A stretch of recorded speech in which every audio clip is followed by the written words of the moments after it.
Hello, hello, hello. Welcome to another rendition of this trip, this AccuSim challenge, in which I am flying currently the Piper Aerostar from our VA, the one that's based in Gold Coast, Australia, which somehow ended up in Whitehorse, Canada, and I'm flying that back to its original hub. Today we will be crossing and then leaving the Philippines, and I'm gonna show you that. Oh, I already have the screen set up in little nav map. As you can see, we did a whole bunch of flights already, all the way from here down the chain here, and now we are here in the, well, I would say middle of the Philippines. And today our flight will lead us to Melangguane, which is in Indonesia already. And to do that, we're going to do the following. We're going to take off here from Dumaguete and track all the way visually. We're going to pass around this island, we're going to pass this island, we're going to plant a waypoint here where we're passing something. No, let's do this lighthouse, this little thing in a lighthouse here. If I pass that, that will be a waypoint. You can keep the same heading, it's just a timing thing. Then we're passing the coast over here. Not really anything, although there's a small bay over here. Anyway, I'm gonna add a waypoint here too, near the town of Bacolod, whatever I pronounce it. Then we cross over and we come up to a lake, and there's a peninsula here, and basically a small bay between. This should be visible because these are mountains, or at least hills, round up. So another waypoint visually, so also on a timer. From there we go south and we pick up a VOR and drum that VOR. And I do that because I don't want to cross these mountains. As you may have seen on the stream yesterday, we had some rather rusty weather, and I don't want to be in the vicinity of mountains if that weather should persist again. So I'm gonna cross it, taking a VOR here, then taking the lowlands over here. Some slight mountainous stuff here, but we can circumvent that if we need via this valley to another VOR. Then we're passing a bay, and then we're passing the final bit of coast. I'm gonna click our waypoint here, also put in a timer, because we have a visual over here, and as far as I can tell, there's no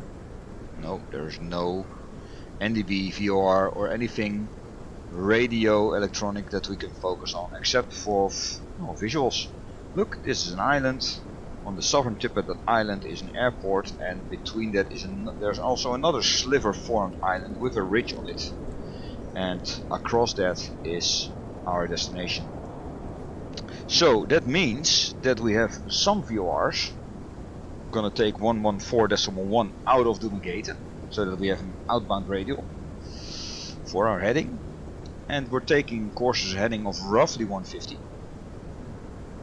And we're gonna time it. 19 minutes later we should be at our first waypoint, which is what we just said, next to this, well, let's say outcropping and Polo Point lighthouse. The next one is 28 minutes later, then 6 minutes later, then we have the VORs, then 10 minutes until the coast, and then 37 minutes to our destination. This means we have to keep an eye on our timer, and we have to reset it a couple of times. Normally when you have a paper navigation plan in your aircraft, you would write down the plan time, write down the time that you're actually there, and if there's a difference, plus or minus in minutes, then you take that to the next one. So the next expected time would then for instance, be expected as you calculated bus free because you were 3 minutes late on the previous waypoint. Stuff like that. I'm gonna just reset the timers and look at these times, the lag times. That's my idea. Minimum altitude should be 6,000. I'm gonna go for 7 probably, or keep it at 6. Let's see how the weather plays with us. But for now, we're gonna set it up. And our first viewer is 1141 and the second is 1137. Okay. So, I already did the rounds. What I also did to test is put this thing in. I talked about it earlier on earlier flights to put in this thingamajig on the engine stats instead of the other two. I like the other two better, I think, but I've not really flown with this, so I'm gonna try it and see. It will give the same information, so it'll be good. I hear some thunder around, so let's see about that. And it's tropical already. We're in at 29 degrees, so nice and balmy. Let's close the door.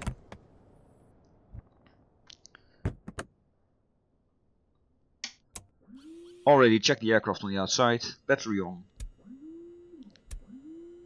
Put the fuel on. Nav lights on.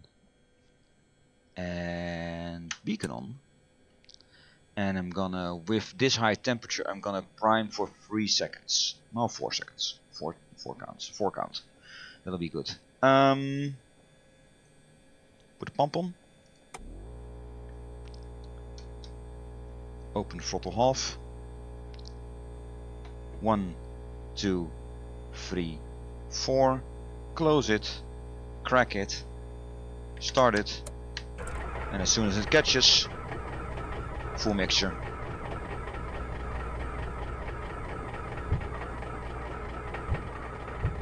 Come on. There you go. Should have cracked it more, I guess. Took some time.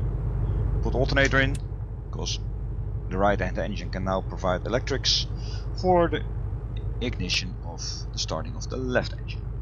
The fuel booster on. Off. Take the headphones off so I can hear better. 1, 2, 3, 4. Close it. Crack it. Start it. That's better. The other one I should crack a bit more. Oh, the oil is already up to temperature.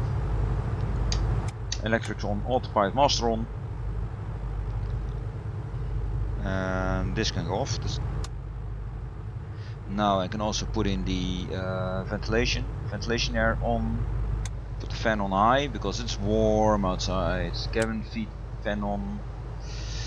Pitot heat is not necessary, but let's do it just in case of weather. Can't harm, doesn't hurt in any case. Cabin lights on. And this is about it for our settings. Now our HSI is slaved. I'll look at that on the runway.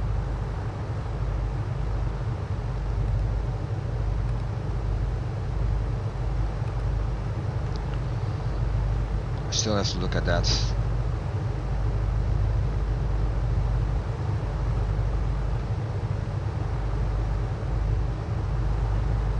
Taking how to fill this without just clicking this fuel payload thing and update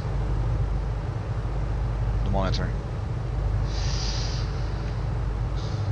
I still have to figure that out. Okay. Oh yeah, that's what I always forget. Register the flight with the virtual airline. Gonna do that now. Done. Now I'm entering the headphones. Take a bit of the noise off.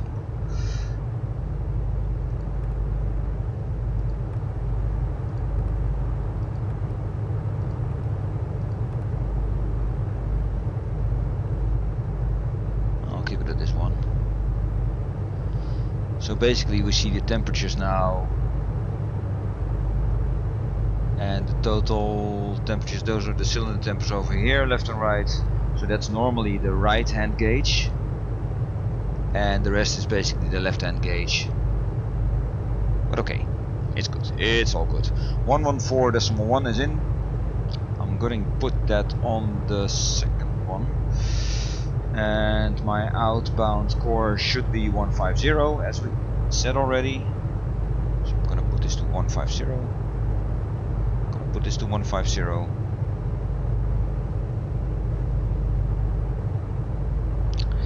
And this was 1137, I think. So I'm keeping that for eventually when we get to the Cotabato VR. But first we're having waypoint 1, 2 and 3. Now waypoint 1, from when we reach Dumaguete, basically when we take off, that's immediately. Waypoint 1 should be 19 minutes away, which is perpendicular to that little outcropping and lighthouse. Don't know if there's a lighthouse, but the outcropping should be visible. So the starter will be, the timer will be an important thing of our trip today. Right, engines running. We're all good. Parking brake off.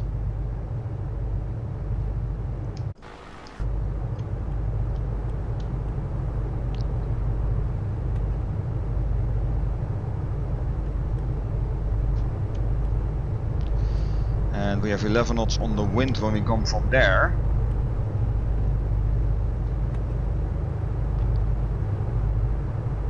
I'm not gonna take a tailwind on this. This should be fine. Oh yeah. Why the hell not? Yeah, I'm gonna kick a tailwind on this. I'm out to sea, and it's long enough for a runway, so I'm gonna risk it.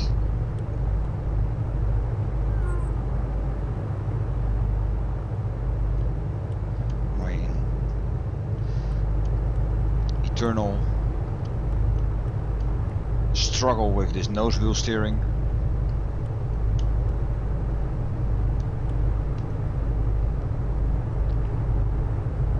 But we will have to live with it.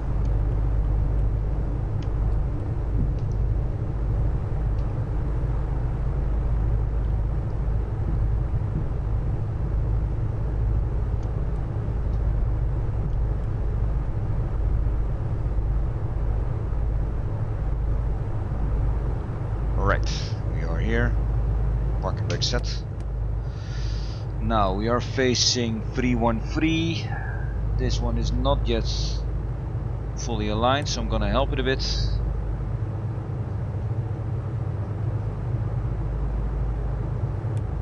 There you go.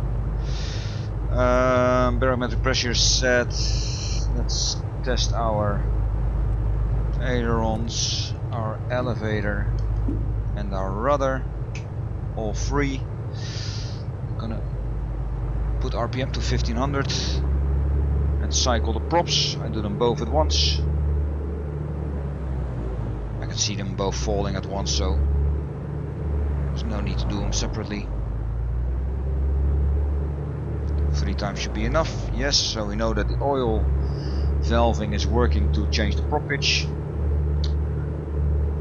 Again, the max, also do them together, both because they're on my alpha as one knob, but also it doesn't matter, I can see them both. Right, both, left, both. Both are falling around 50 to 100 RPM, which is good. Shut throttles. Engines do not stop, so that's okay. Mixture full, props are full. It's 31 degrees. Yummy. Let's see if we can get that ventilated by opening these. Also, cooling this thing can be difficult now. Right, flaps 10. Landing lights on. fan is on high. Don't need heater or defrosters, just ventilation air. And hope that it'll be enough. Hello zombies. Here we go.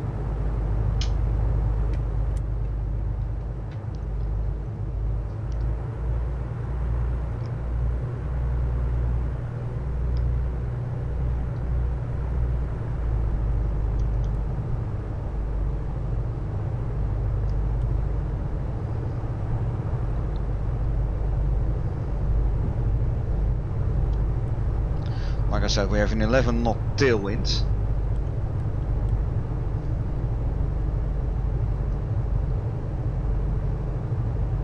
Not ideal, but we're out to sea, so I'm all good. I am ready for takeoff. So here we go, full throttle.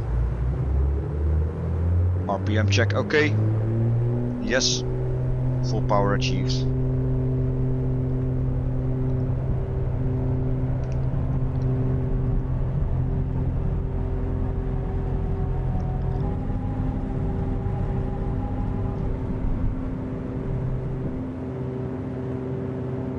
And here we go. Oh, the weather is quite up and off. Gear up.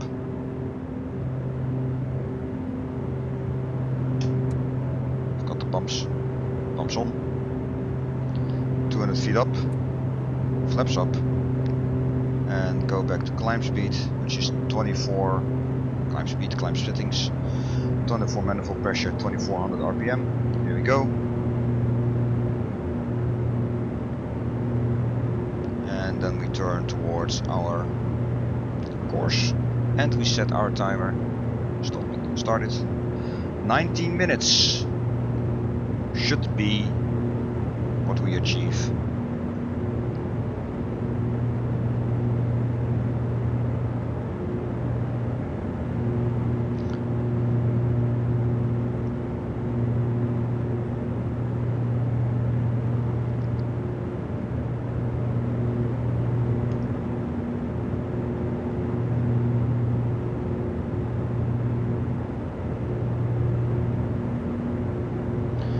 Looking at these clouds, I'm not going for 7,000 yet.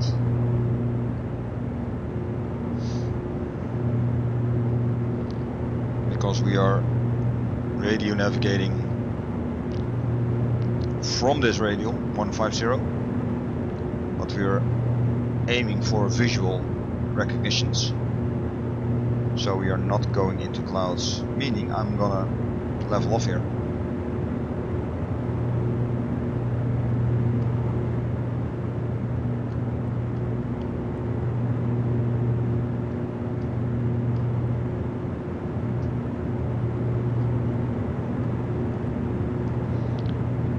Bringing back the power to 21 manifolds.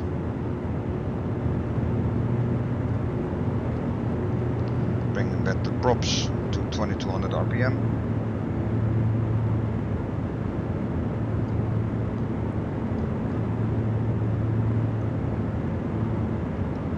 I'm gonna press this lean button just to see how it does. And pulling back the mixture slowly.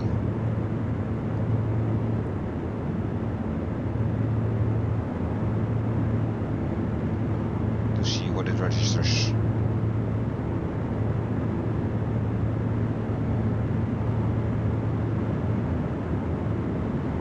Engines are starting to stutter. The lean finder found its setting.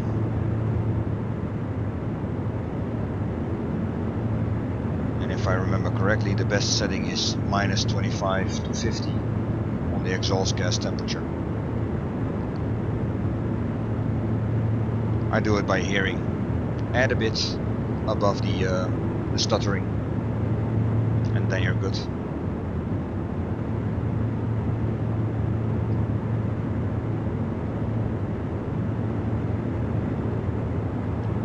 Okay, leveled off with 2500.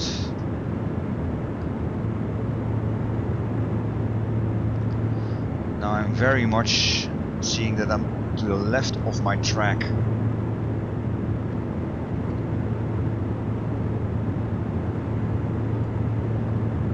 gonna steer a bit to the right to see if I can get back on that 150 track, that outbound radial of 150, and then steer back to it,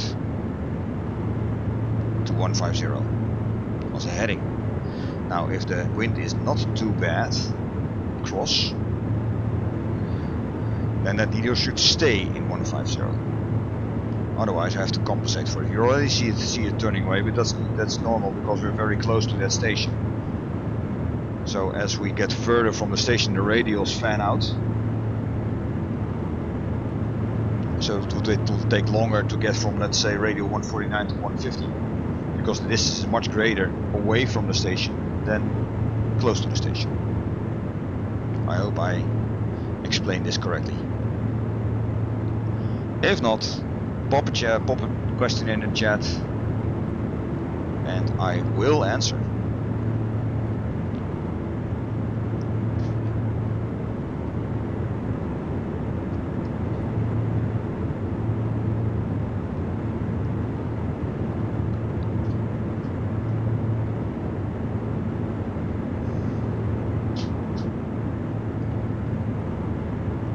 Climbing a bit, I don't want to climb.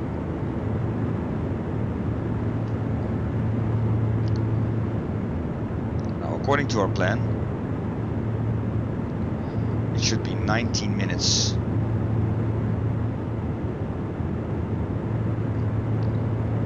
till when we get to our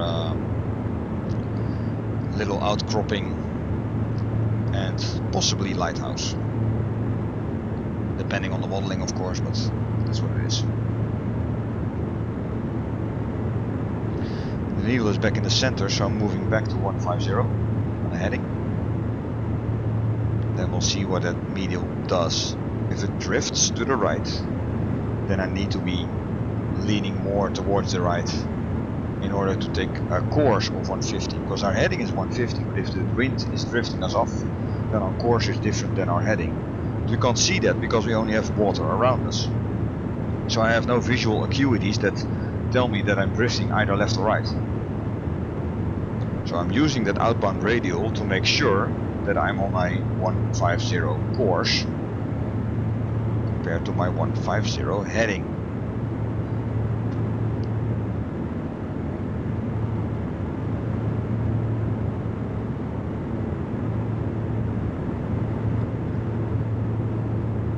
I'll stay at that altitude for now. This is fine. What is my temperature on board? It's now 23. This is nice. Putting in the ventilation air thing takes a lot of noise out. You hear it immediately. I've got the fan high up and the ventilation air thing here. I don't exactly know. I think this is direct from the outside. You can hear it. And this is fan driven via another inlet.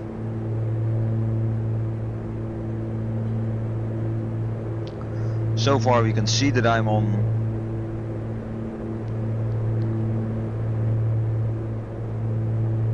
a slightly more to the right course than the 150 heading to keep this line centered. Now it's from, so it's very easy. You should see it as the magenta line on the GPS. If this needle goes to the right, then I steer to the right until it's back to the middle again. Then I go back to my 150 heading or setting. If it goes to the left, then I'm drifting to the left, so I have to the right, so I have to go back to the left until I'm back on that 150. Basically following that needle keeps me on a 150 course, which is in this case, because of the wind, probably different than the 150 heading. We can check that, of course. We could check at the EFB, which is a bit of cheating, but why not? Yes, we have indeed a 15 knot crosswind from the left. That's why I'm being pushed off a bit. I'm following this one. And we'll see when we get our visual acuity back, which should be in around 12 minutes, 11 minutes.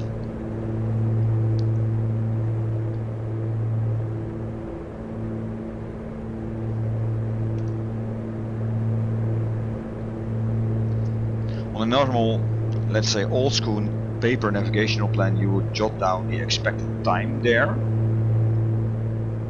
hour and minutes, or just minutes if you know which hour you are,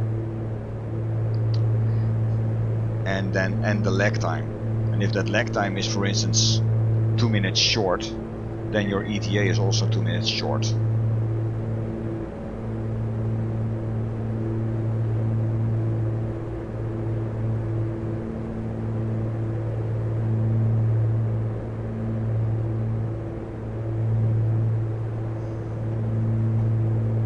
Don't answer text messages while flying. And you see what's happening now, because I've got the wind coming in from the left. You see that is pushing me to the right. You see that this line here is starting to wander to the left, so I have to now steer a bit left of the 150 heading in order to keep my 150 course.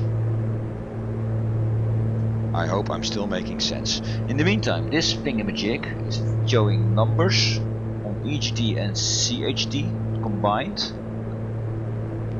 You see the blinking one is where the lean is fixed upon. You also see the CHTs 205, and the maximum one was over there. Oh, this is oil. 75 is over here, is oil, and that's indeed already as same as here. Okay.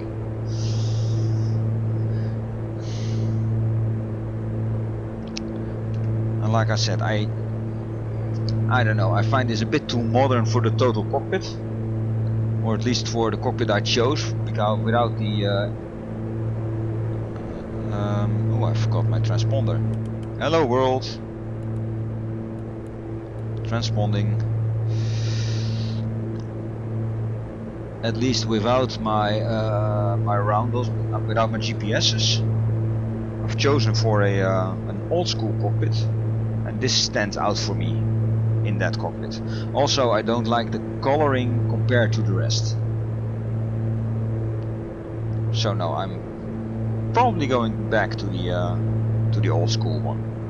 I'm too far to the left now, just a bit, so just steering a bit back to the right. Anything to keep on that 150 radio, and you see that it becomes very natural to do this because the needle won't wander as much. So you may be, let's say, 500 meters to the left or to the right, you know, flying on the magenta line on the GPS, you would immediately say, I want to go to that line. At least I would.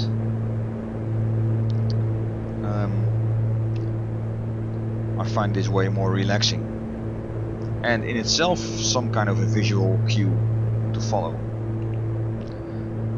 Now I'm coming up on that island, that big island.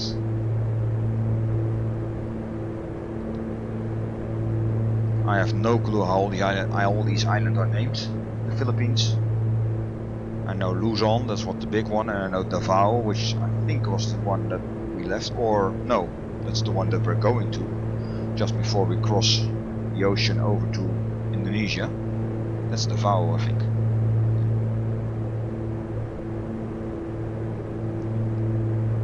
What I do like on this is that you see very clearly there's a mixture difference. So I'm gonna try and settle that also to 11.6.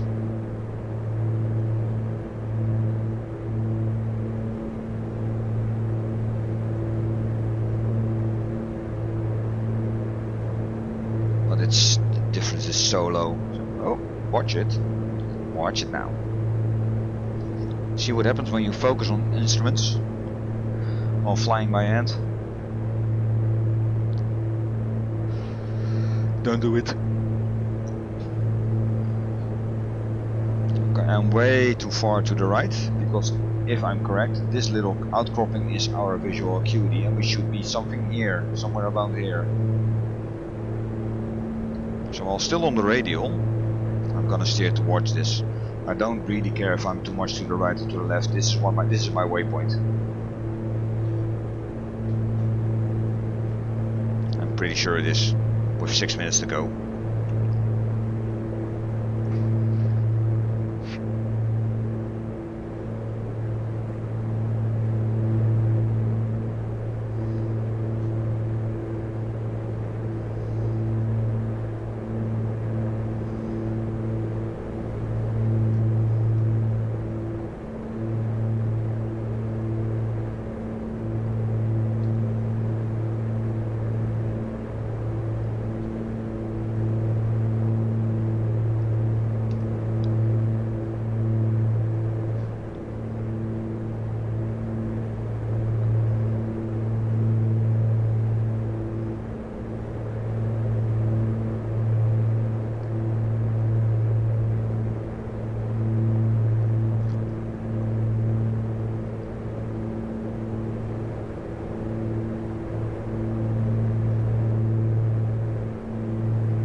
So up here it's not 30 but just over 20 degrees. 22 degrees on board.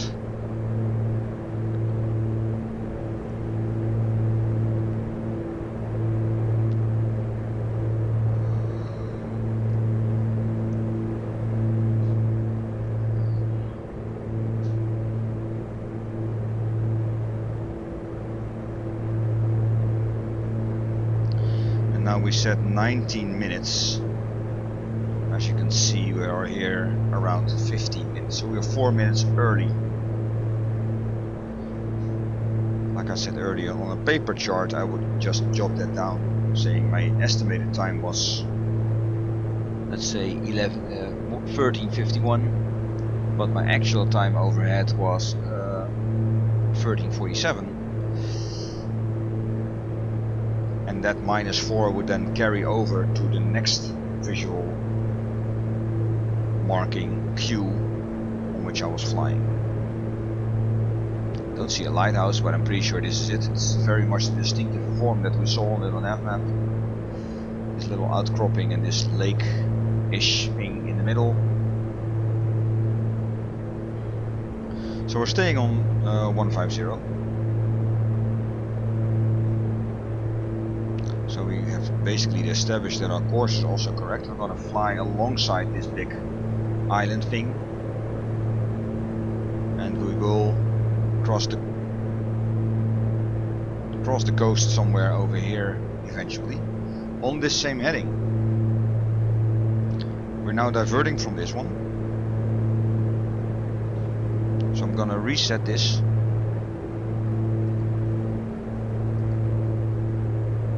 Because I will be crossing the coast next in 9 minutes on this heading.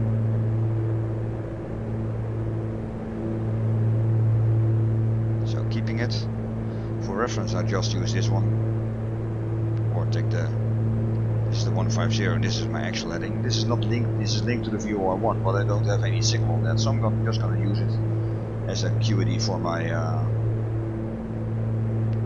current heading, which is 142, so it's 8 degrees off.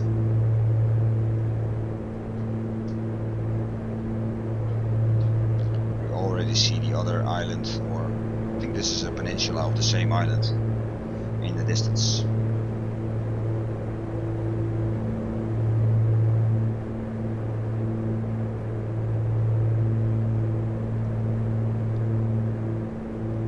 Yeah, it's distracting me, I don't like it. Let's see, that should be this one. Here we are. This fits in so much better in this cockpit. This is my, that's my take on it.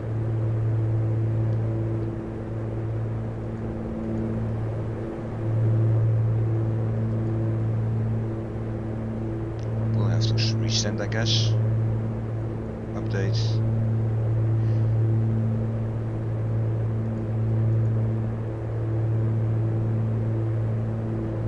It's smaller, but I don't need it, except that it, you know, if I lose a cylinder like I did over the Bering Straits, then it will show up immediately. But I like the overall aesthetics more. It just fits better in the cockpit. It's totally subjective.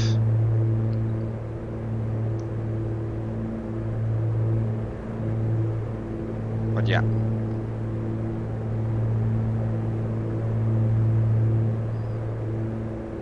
Steering a bit much to the right, and I've got a signal. I'm not going to tune that yet. You can see it over here. I got a signal, but because we're taking a waypoint and then moving to another place to avoid higher terrain, I'm not now going to go direct here and cut off my waypoint 2. Gonna keep following. Can take a quick peek of course. Yeah, it's all the way over there. Oh, it's not that far. Doesn't mean a whole lot. 142.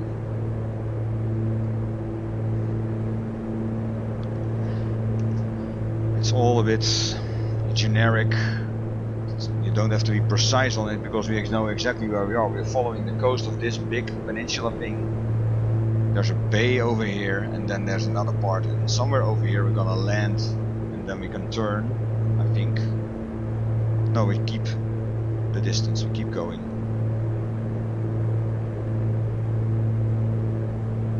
And if I would be following the VOR from here directly, then we would be crossing over higher terrain.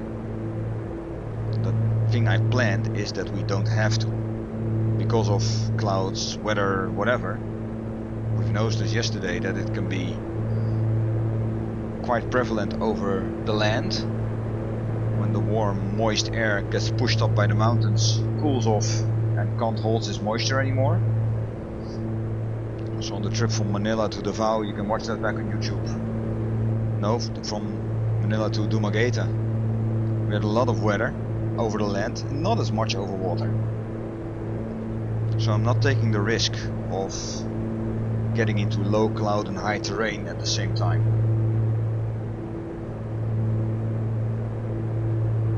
So we're flying to here, and then we'll have to climb. We will surely have to climb to get to the lake, which is waypoint 3. When we get to waypoint 2, I'm gonna climb, not just yet. Waypoint 2 is the coast over there. Funny thing, if I now switch to ground speed, this will not show us the speed that we are actually flying because we're not going straight towards this station. This basically is a calculation on the distance measuring equipment divided by the time.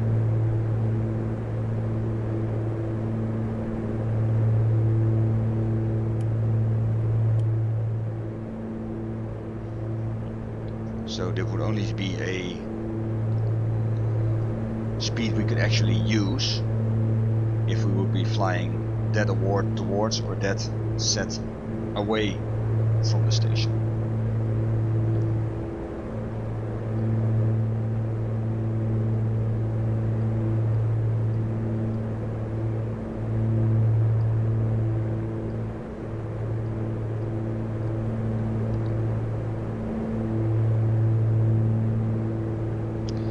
Focus on that little light spot over here, taking that as my landing mark. It could as well be here, I don't know exactly. My visual reference is hitting the coast, not hitting an exact point at the coast. Couldn't find anything that was really recognizable, like a mountain or a bay or something like that. And when we get there we commence our climb, unless we have to sooner. If not,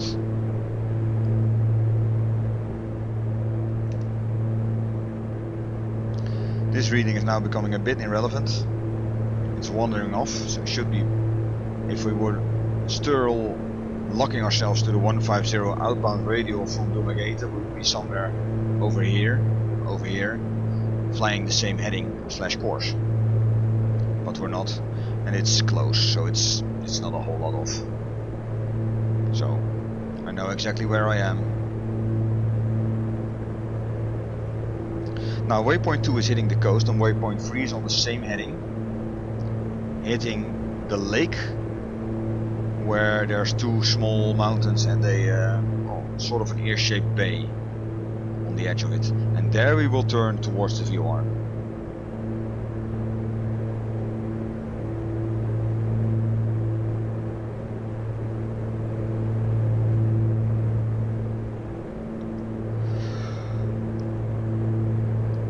We calculated 9 minutes, and it's gonna be roughly 8.5, I guess.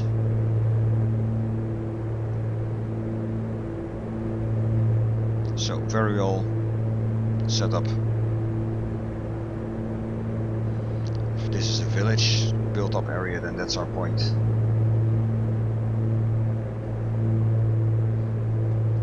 I think I set it up like that. Yeah, village of Bacolod / Esperanza. Right, it's 8 minutes instead of 9. Our next waypoint should only be 6 minutes, but we're gonna climb, so we're gonna be a bit slower. I'm gonna climb around to 6,000 feet.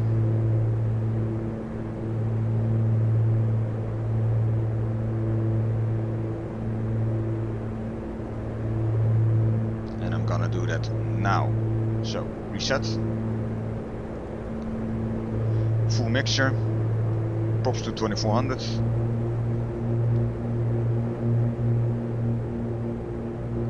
Manifold pressure to 24. And take a climbing attitude.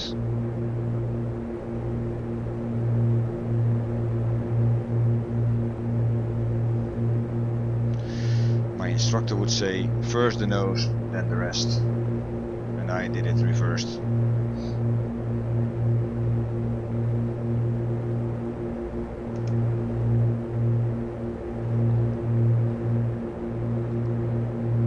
Because that way is a bit less harsh on the engines, because they're really overspeeding, of course, when you first accelerate and then pull up.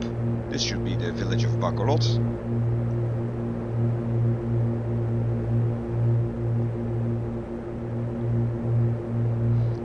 Not gonna go for that peak over there, I'm gonna go slightly to the left of it.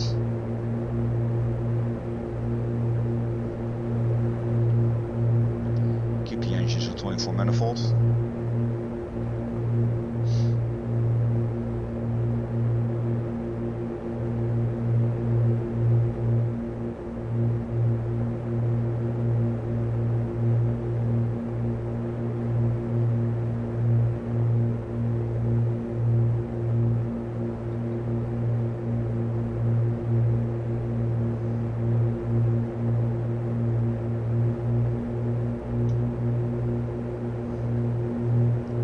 Feet. Go a bit steeper even. But this is a good climb speed. In any case, I want to be above that blue marker around 119, 118, because that is the safe, lowest safe speed for one engine climb operations. So if I were to be below that marking and one of my engines would die, then I would be in a very dangerous situation, because my aircraft could finally stall or wing over or something that ends the flight prematurely rather quickly. 6,000 feet. These mountains are still a bit above, so let's see if I can go for 7.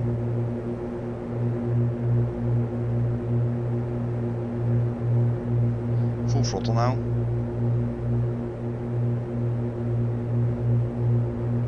Of course, to make it easier for yourself, you can just use autopilot on altitude mode. You could use trim to get your climb angle fixed. I choose to do it by hand, by just giving a steady pull on the throttle, on the yoke, not on the throttle. Keeping that climb angle by muscle memory, basically. There's my lake, by the way.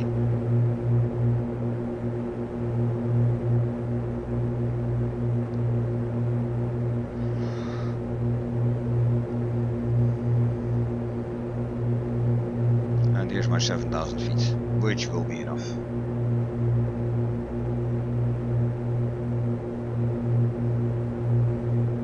So let my speed build up as I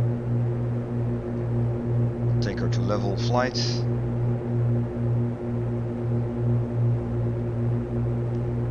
Out of the white arc, I'm gonna slowly pull my throttles back to 21 manifolds.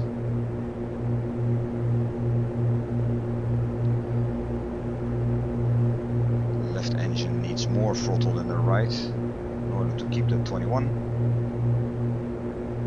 You can see it a bit on the levers here. It's on my Bravo, my Honeycomb Bravo setup. I'm gonna pull this one to 2200 RPM.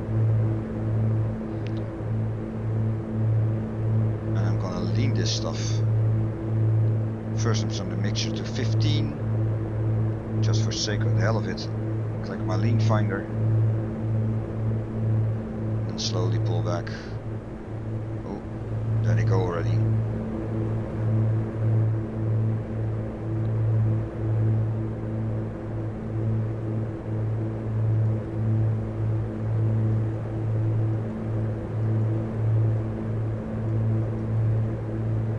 pushing as hard as I can, but now I've got him.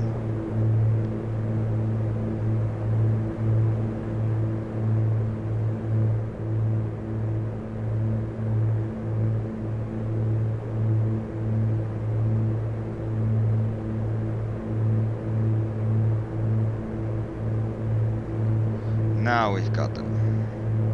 Fine-tuning it, getting in my trim a bit. And I already see this kind of bay here. I'm thinking this is it. Although I expected a bit more hump over here on the terrain.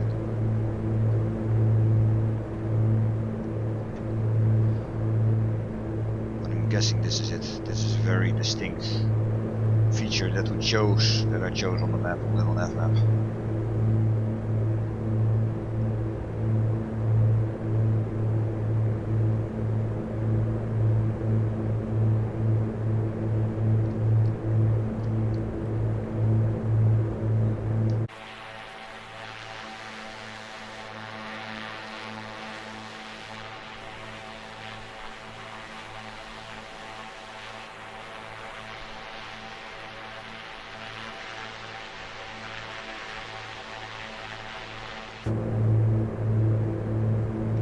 Very distinct, all in all.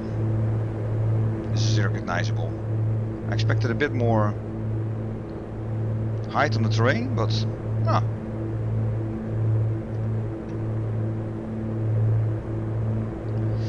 6 minutes. It's already 6.5, which is logical because we didn't do cruise speed, we did climb speed. So it only makes perfect sense that we're just a bit slower here than we calculated, because the climb time was not calculated yet.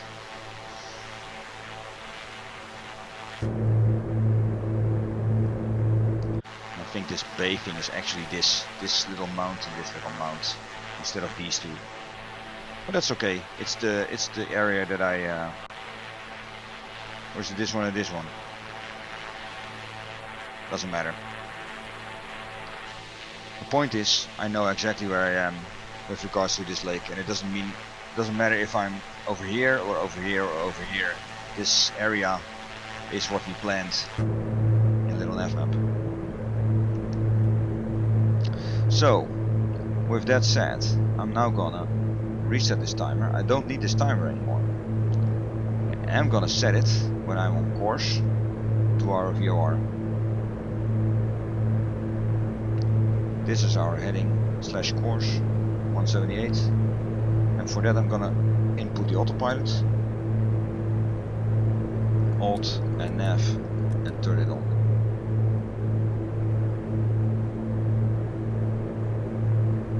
So we keep altitude and we go towards the radial selected, which is 178. Start the timer again, just for reference. We know that we have to do 13 minutes to get there. Kota Bato VOR, crossing some land and some higher terrain. I'm expecting this all to go good, but if it doesn't, then we can go divert a bit to the west to circumvent this stuff here. It looks good so far. 13 minutes. Time to station is 12. I don't need this timer now. I'm gonna shut it off because we have time to station, which coincides with my little nav plan. Ground speed of 199, indicated speed 176. So we have some tailwind probably.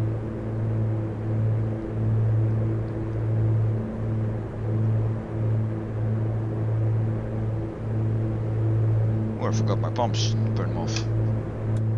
I hope that's not too much of a problem. Fuel pressure was a bit high when on. Leaving your electric pumps on too long may cause them to fail, so let's check that later on.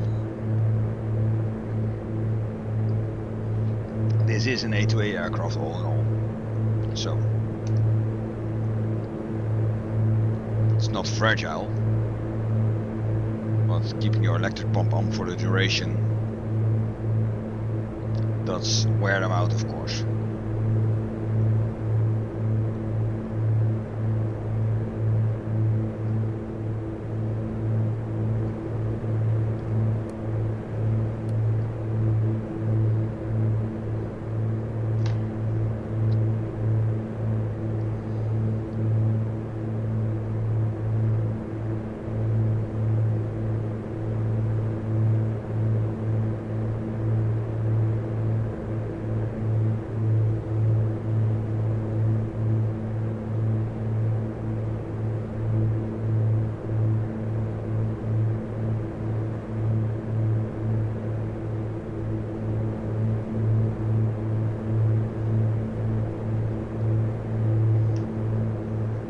So this looks solid.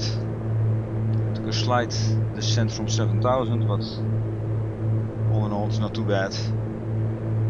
And we are on a visual field, so it doesn't really bother, you know. We don't have to be very stingy about this. We're not on any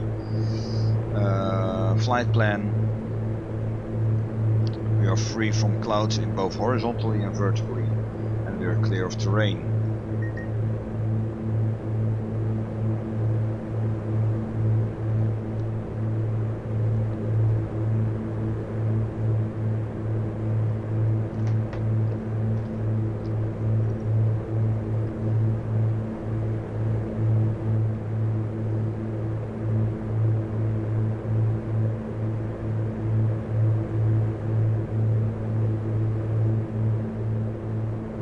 Aircraft is dirty, aircraft is full of bug splatter. As I said in earlier flights, I had hoped that flying in a... Oh, my external thrust is still on. Flying in a tropical zone would mean more bugs, would mean more filth. I'm somewhat disappointed on that. I know aircraft that well, for instance, the Milvis Blackbirds in Cessna 310. You can get that a lot more dirtier than this one, it seems. It seems to be stuck on, if this is the maximum, then it's a little too low for me. But who knows, who knows, who knows. Maybe it'll grow even more.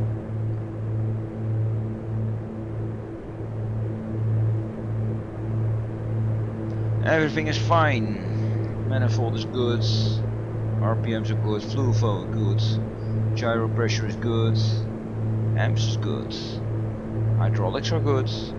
Both engines, T's and P's are good. All 3 dials. And we have our engine thing, which is smaller than the other one. And I don't need to see all these little squiggly lines. I know from all the other dials that this is okay.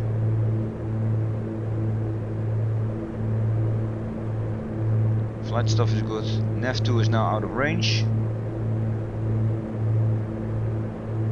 which is fine. That gives me the chance to put in the other one. Tambler. Tambler is 114.5.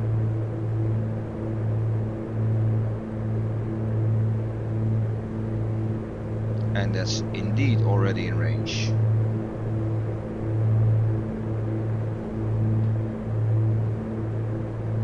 Which is good to know. The cloud's getting a bit thicker.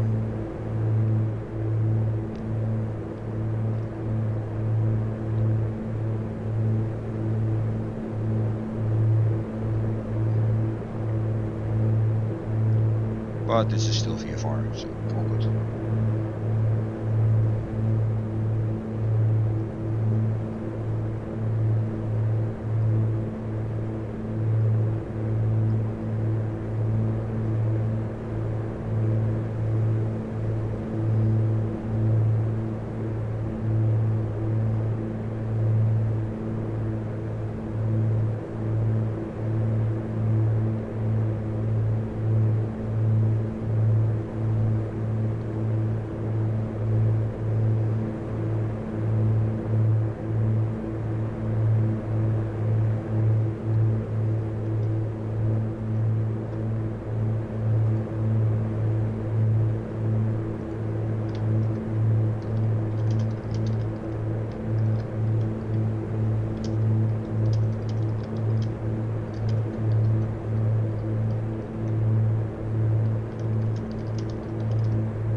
progress on the A2A Discord.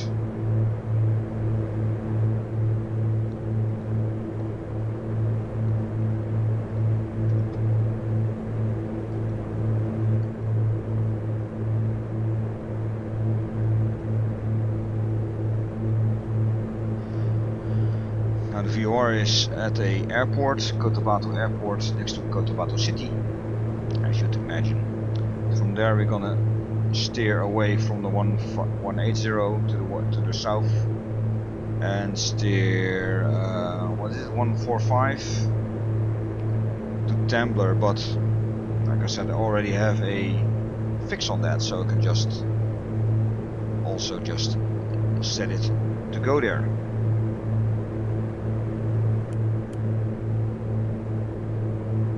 Which is 96 miles almost.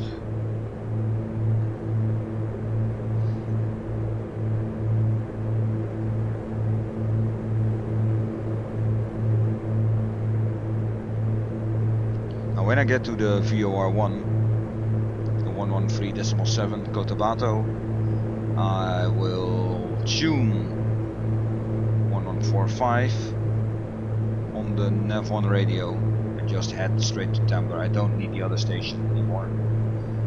This is just a fix to go upon.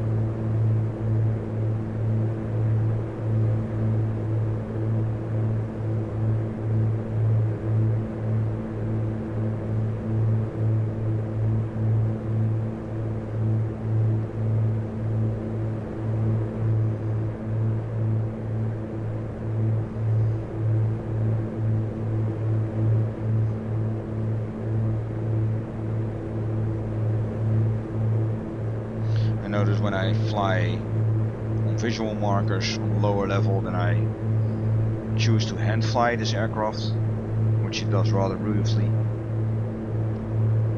When I fly on a radio navigational fix, then I tend to use the autopilot to do that. It's all preference, of course, it doesn't really matter. Whatever gets you there. 2 minutes out. Should be able to see the airport. I think it's there. Yeah, this is the runway here, short runway. But we're not gonna land there. We're gonna overfly it and then head south-southeast towards Tambler.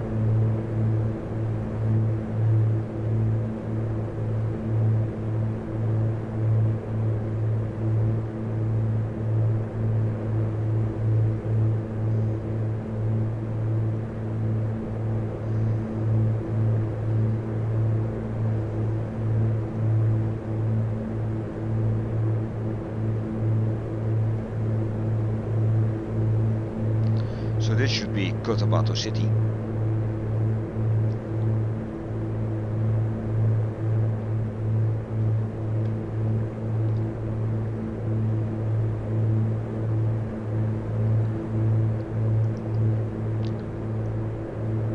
This is Davao or Mindanao? Because this river is named Grande, the Kamchatka River. And this other river is called the Rio Grande de Mindanao. Okay, Mindanao is this one.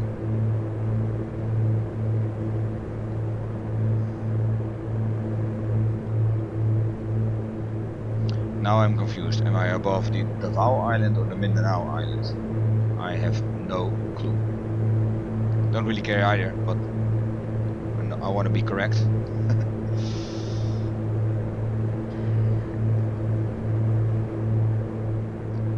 Right, let's see, we are almost over our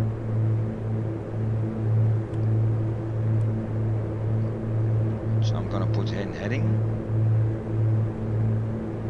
so we don't get a distracted aircraft while we switch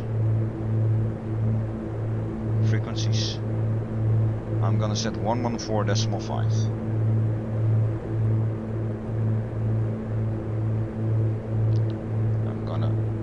Turn that towards where we need to go. I'm gonna turn the heading towards that.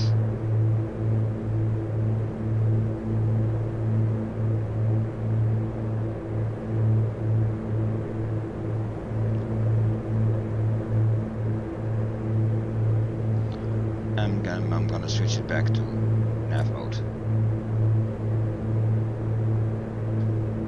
Fine tune this so that the dial is in the middle. And here we go. Now the time to station says 25 minutes. If I look at my navmap plan, then it states 26 minutes. So that's fair enough. Now, from Tambler, we go straight on. We will hit a bay, cross that, then cross another peninsula, and on the end of the peninsula, the coast is the actual end of the coast of the Philippines for us. That's waypoint 4. It's not the tip, because I've put it on the same heading, namely 145, 144, towards our final destination, that island in the ocean, Indonesian island, where Melangguane is located. So I'm basically going for Tambler, then switch to heading, and I'm gonna keep this heading that I'm flying now 144. Because if the course to the station is 142 on a heading 144, see I will switch it around now. If I keep that heading and the wind doesn't change, that's an assumption, then I should be going straight where I want to be. From Tambler it's 10 minutes to the actual end coastline of the Philippines, and from there it's 37 minutes to our destination if we fly the correct course. So I'd be, well, damn sure that's the correct course. I could divert a bit, of course, if the wind should change, because we know how the island would look. But if the wind would be cross a lot or very hard, then we could well miss our island. If that happens, then you become Amelia Earhart. You don't want that.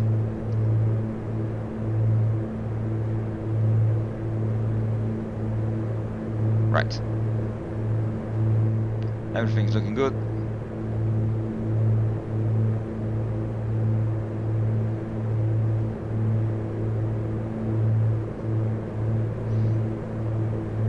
And I'm quite amazed how smooth this whole trip is going. Imagine starting roughly 4 weeks ago in the frozen wasteland of Canada next to Alaska. Flying the Bering Strait, flying Kamchatka, and now we're already in the tropics and not far off from the equator. I'm doing anything between 1 and 3 flights a week.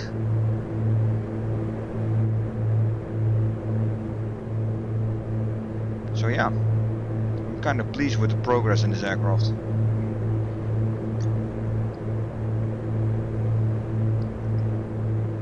Very nice indeed. As I'm on autopilot and can do something for my own for a bit.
Right.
Now we're following VOR via the nav autopilot, and I can see that heading is a bit off compared to our course. So what I'm gonna do is change this already and monitor it. If this changes, does not change, if it keeps the same, then when we hit the Tambler VOR, I can just switch over to heading and trust, have enough trust that this will keep and thus lead us straight as an arrow to our destination.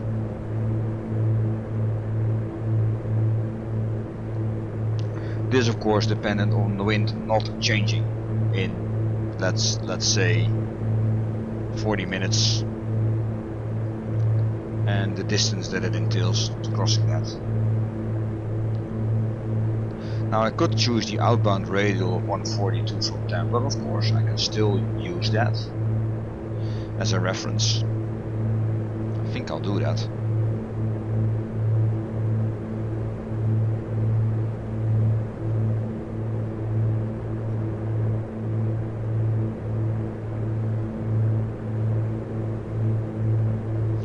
I think I'll do that.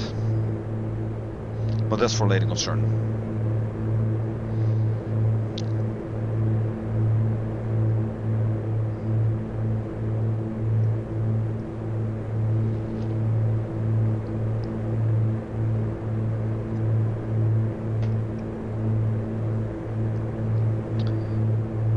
Right now everything is running smoothly and running in the green, and for fun's sake let's look at the maintenance tab and analyze it. You see everything is running fine. I have a difficulty reading this though, this is quite small. This is percentage of torque, this is percentage of RPM and number of RPM, percentage of power. But I can't read what's the grey below here. This must be pounds torque, RPM. I can't read this, this is too small. Can I zoom this in? No. And the percentage of thrust. Same goes for engine 2. What you see here, of course, is some exhaust fumes. You see the blinking of both spark plugs. You see the angle of the prop blades. You see that these are yellowish greenish, which indicates that they're just above lean setting. Could lean them out a bit more so they become greener, but this is fine. And the electrical systems, of course, we have two alternators running, one on both engine, both running 28 volts and 9.2 amperes, leading to a total amperage of 17.7. That's wrong, of course, because 9 and 9 is 18, it's 18.4, so this is the use, I guess.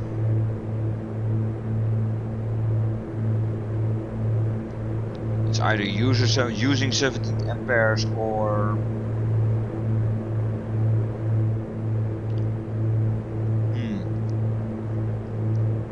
is it using, what's coming in is 18.4, 2 times 9.2, and this is the difference, so the difference is what's being used, I don't know, but it's green, so I like it. We have the battery of 28 volts, and that's been completely filled up with the alternators. There's no power going from the battery to the cockpit. I could shut down one of the alternators just for fun. Doesn't wanna, because it's linked to my Alpha. I'm not gonna shut them both. Not gonna poke the bear.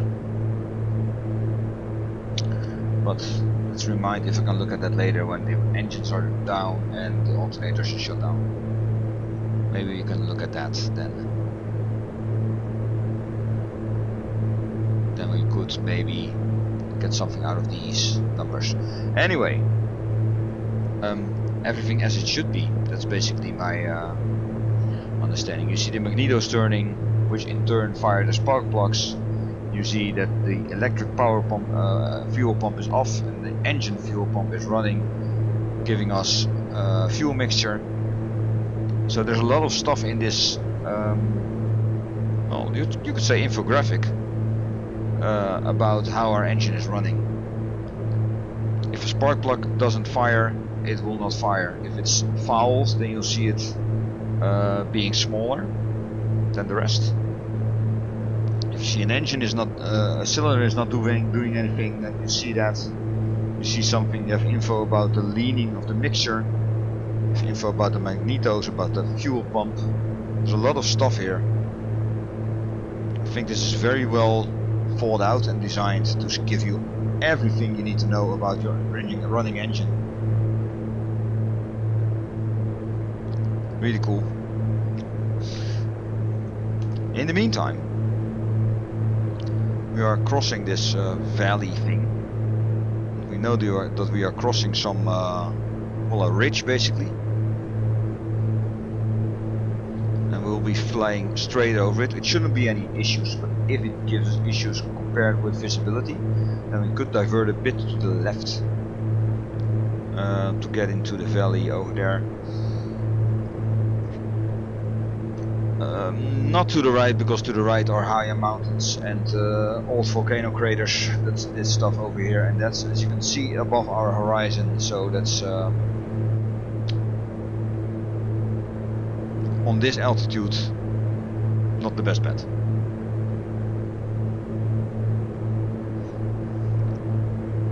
I can see this is a bit off again. So again.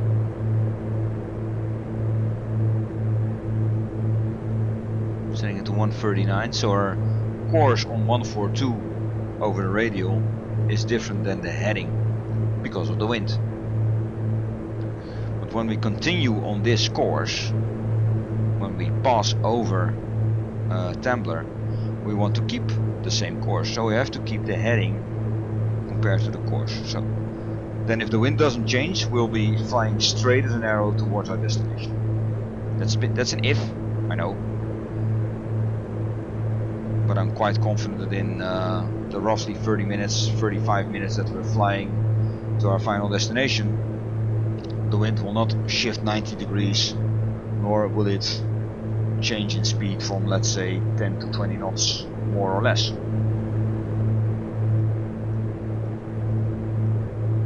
I have to assume something in this arena. I will still be able to fly out an outbound radial from Tambler. So that goes a long way. And if we keep that radial, we don't have to change course.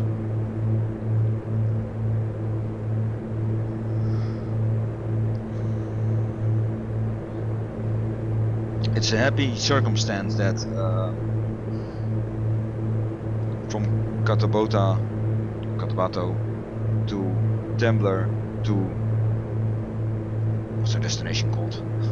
Melangguane, is basically a straight line. So our in line to Temblor is the same as our outgoing line from Temblor. It doesn't say that much, because of course when you have to turn on Temblor that's also fine. But because we do that, we have a reference to the current winds.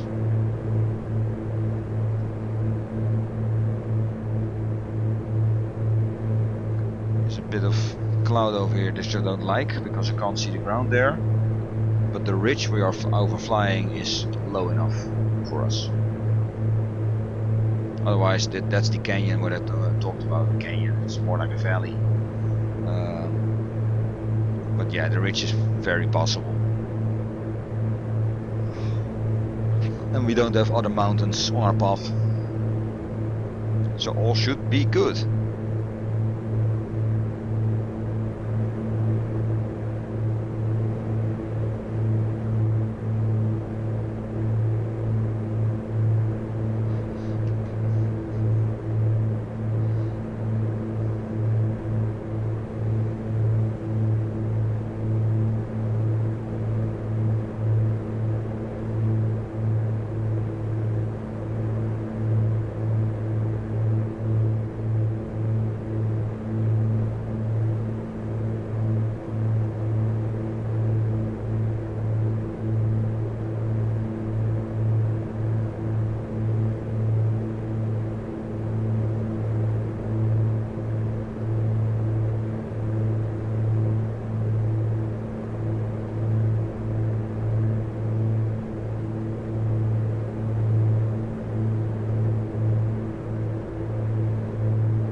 Right, we are safely on autopilot, 6 minutes out. I'm doing a fast pit stop and be right back.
And I'm back.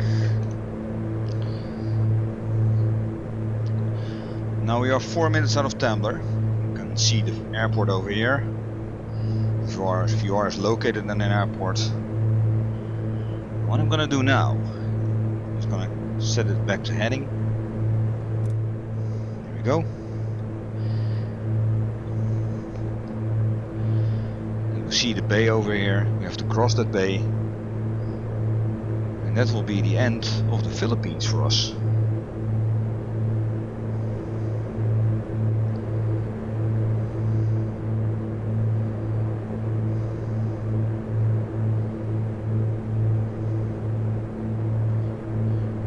Now I'm also, it's on both radios, don't have to do that of course, but they're on both radios.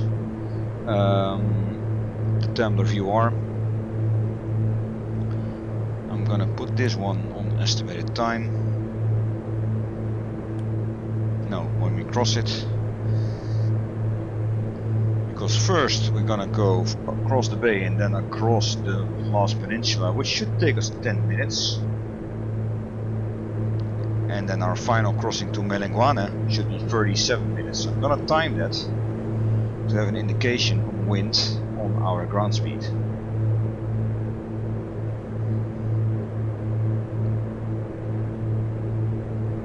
Cabin temp is 17 degrees, which also it's cooled down a bit. We're higher up, of course. Outside air is the same.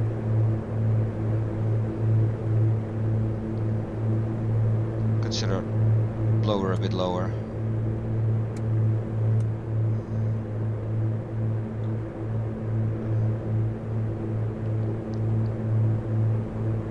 But 17 degrees is fine. That's onboard temperature.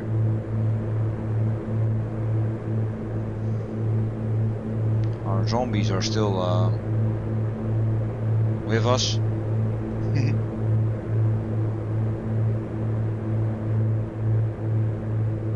Yeah, okay.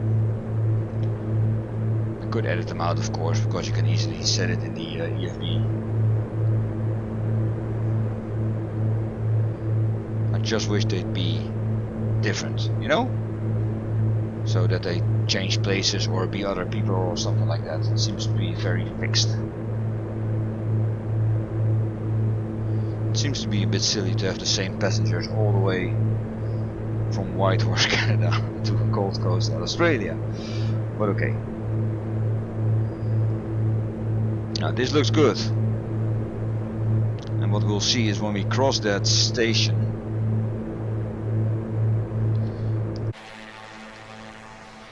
over there, this airport,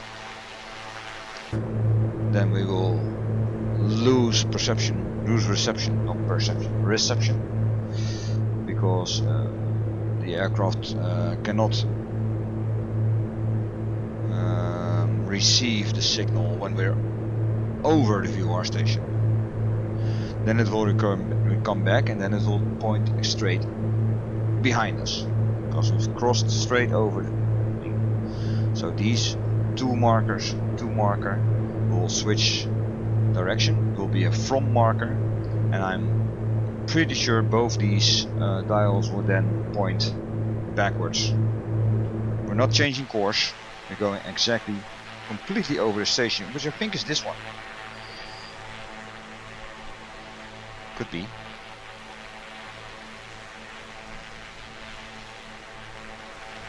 Should be straight here.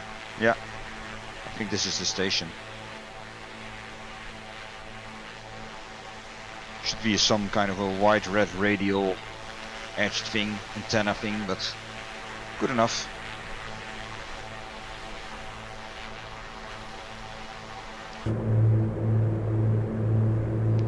You can see they switched off, switched around.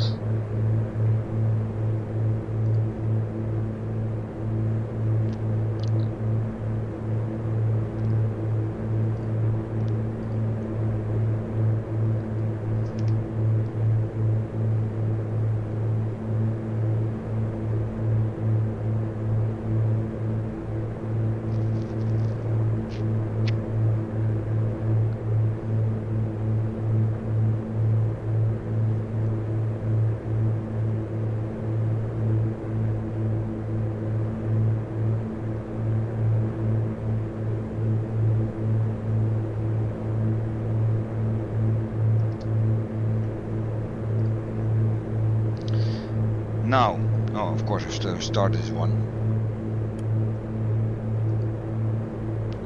Too late, okay. Add 1 minute.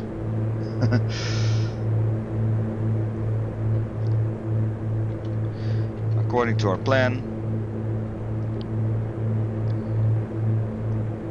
it should be 10 minutes until we hit the coast, the actual coast.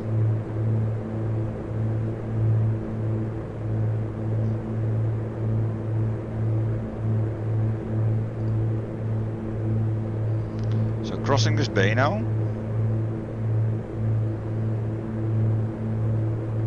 I'm sure hope that this is something that we can pass. Oh, should be.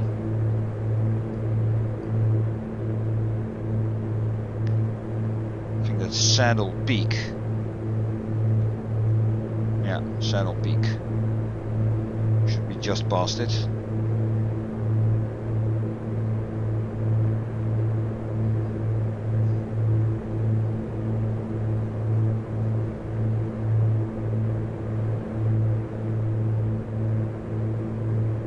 In any case, it's lower than the horizon already. You see the horizon here just between the clouds.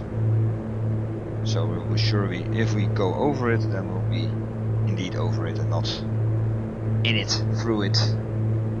The painful way, the painful version of passing a mountain.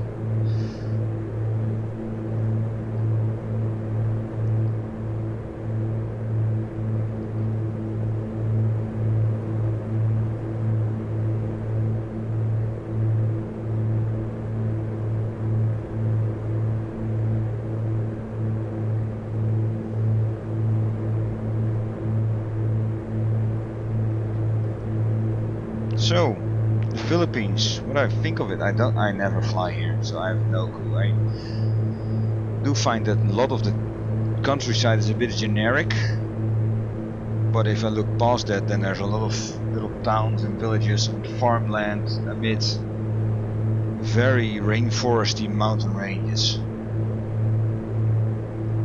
which in a way I had not expected. Like I said, I don't know anything about the Philippines, except that it's a very large bunch of islands, same as Indonesia.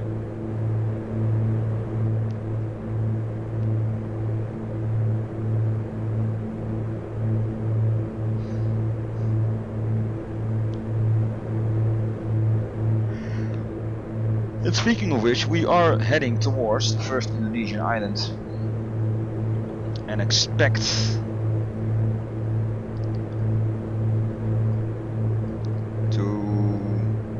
maybe see a lot of islands from them, or maybe not, because crossing from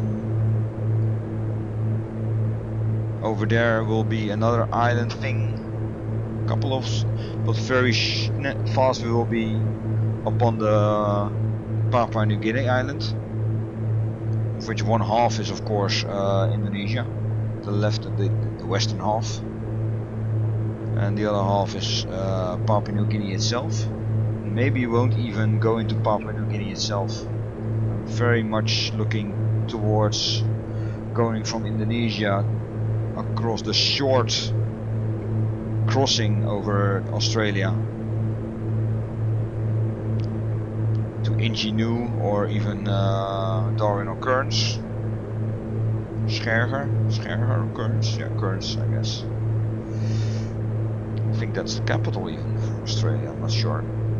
In any case, if I go towards Papua New Guinea, Port Moresby for instance, the Solomons, then I'm only distancing myself further from Australia.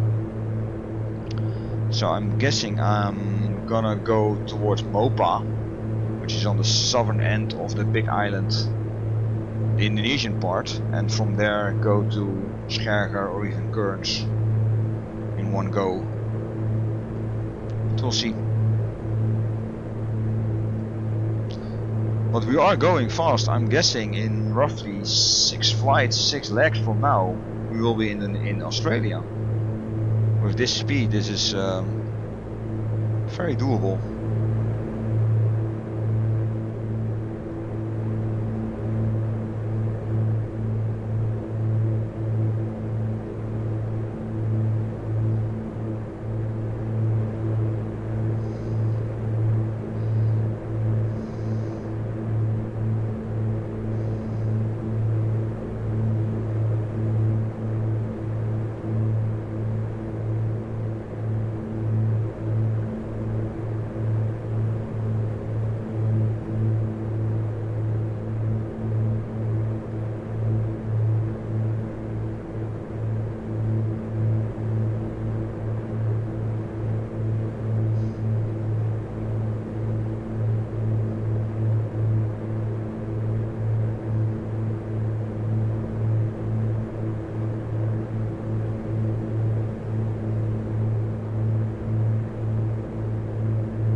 Saddle Point, Mount Saddle, is the name. Saddle Peak. Yeah, Saddle Peak. That's what this mountain is called here. Well, resembles kind of resembles a saddle, I guess. Front to back or back to front, whatever you wanna see, however you wanna see it.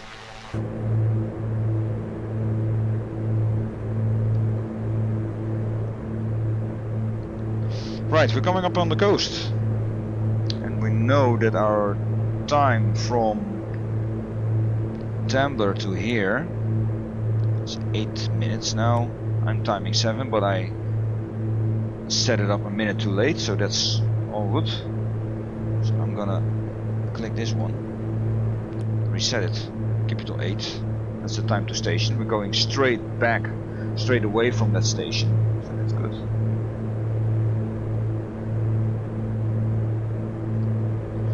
I'm guessing can I do a reverse course on this?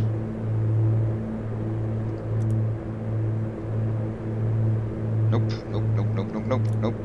Let's not do that.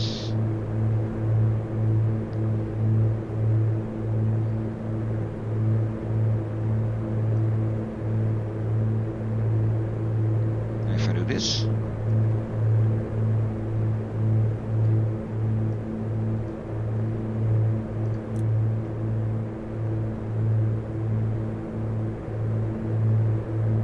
Yeah, it's keeping a reverse course. Okay. Nifty to know. Not for now though.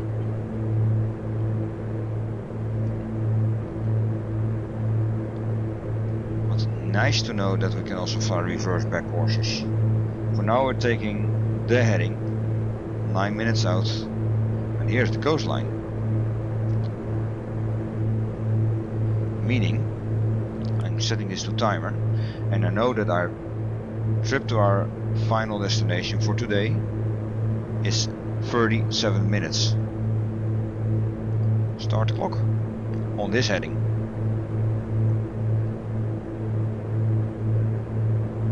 Fingers crossed. And bye bye Philippines.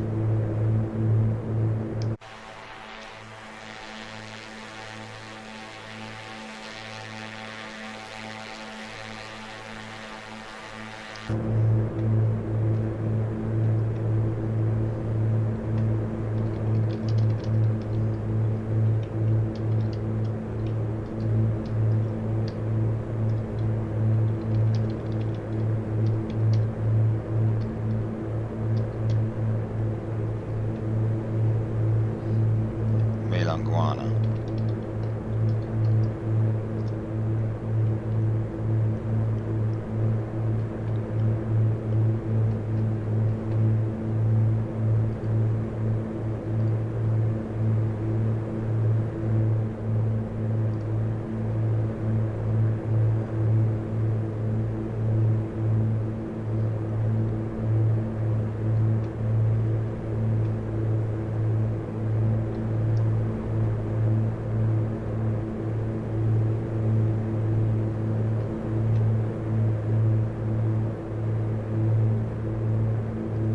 Now we know Melangguane is quite a large island. There's some islands on the right here as well. We know that. But they're too close to the coast and not in our same route in order to say, well, we can use those. What's that? It's shimmering. It's not rain, is it? No. Just graphics. Okay. Our airport is at the southern tip. And there's another, well, let's call it a sliver with a ridge on it, mountain ridge on it, to the south of that. So there's a strait running between, a water strait running between those two islands. So that's my visual acuity on it.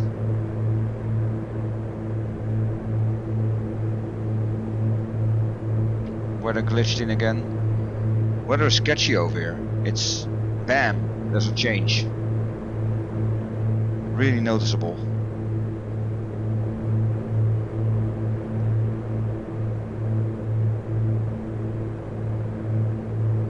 Yeah, really noticeable.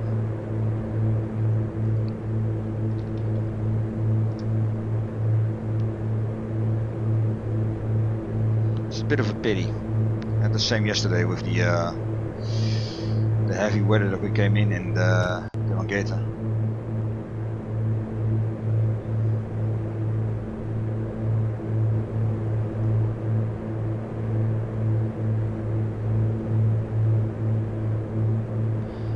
Where the heavy weather all of a sudden turned less heavy as we were speeding into land before the thunderstorms hit.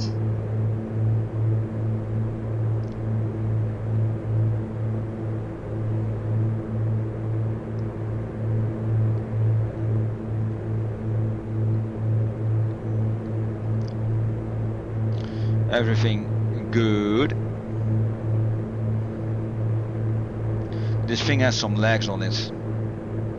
If you look at the fuel tanks, fuel usage, fuel usage is not low, you know, 12 gallons an hour an engine.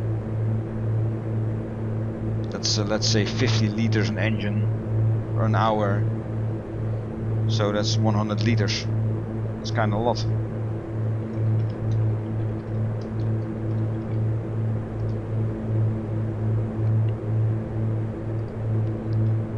It's kind of a lot. But if you compare that with the tank, basically we have 50-50-50 or 50-40-50. So if it's 140 gallons and you do 24 gallons an hour,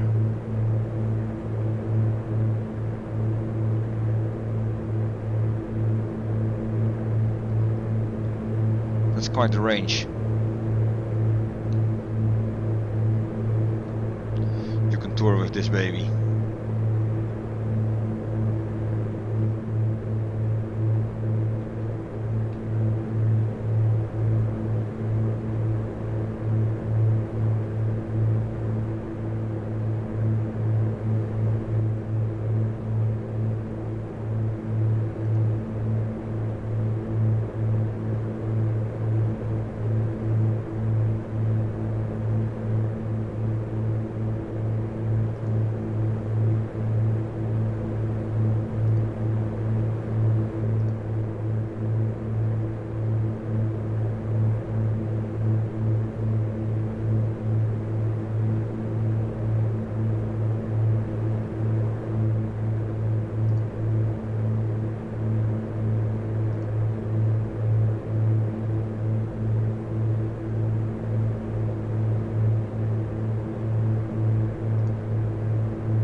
Now we know that we're correct. We're on setting on the autopilot, on this heading, and we know that we are perfectly set on the outbound radial 142 because the needle is straight. This as well, this is roughly, well, almost in the center, meaning that we are on a perfect 143 radial out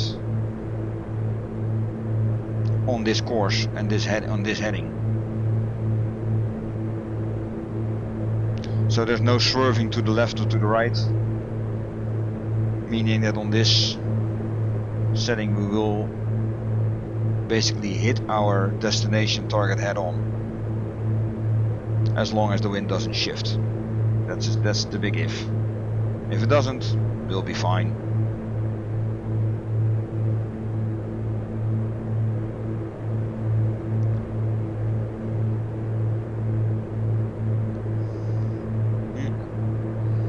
Yeah, I'm happy with this.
So now we wait. Don't see an island yet, which is understandable because our destination island is 122 miles away from the coast. And like I said, 37 minutes in total. There are some mountains on the island though, so I expect to see them rather soon. I'm guessing halfway. So if the timer hits 15 minutes from the coast, probably we're gonna see something. Depending on the clouds, of course. But yeah.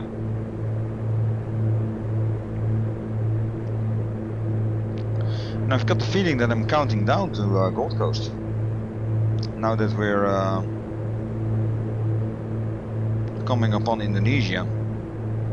If I'm staying on the Indonesian side of the Papua New Guinea island, then it's Indonesia and then Australia.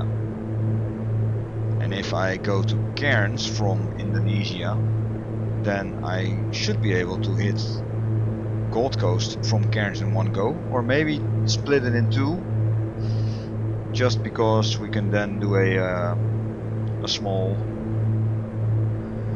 welcoming serenade back to its birth in Gold Coast. And what I'm then gonna do is probably just tour Australia, go to the inland or follow the coast around or something like that.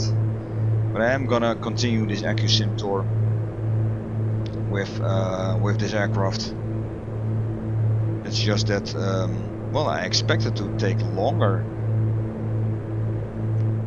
flying this bird all the way to Australia from Whitehorse, Alaska.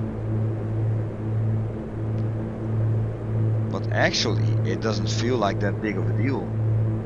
This aircraft handles nicely, can hand fly it perfectly, and it's fast, you know. I think the longest flight I did was 4 hours on Bering Strait. Other than that, it was all 1 or 2 hour flights. And not that incredibly long. Let's count. Whitehorse to Anchorage, Anchorage to King Salmon, King Salmon to Unalaska, Unalaska to Latka, I think. Latka to Ericsson to Kamchatka, Kamchatka to, that was the longest, Kamchatka to the northern Japan thing. I don't know the fields anymore, but there's 1, 2, the third one's Tokyo, so that's 10 already. Who am I kidding? I'm gonna go to my pilot profile in my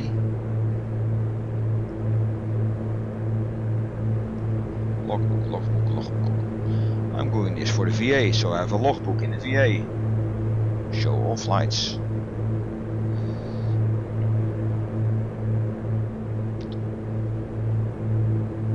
Let's see, 1, 2, 3, 4, 5, 6, 7, 8, 9, 10, 11, 12, 13.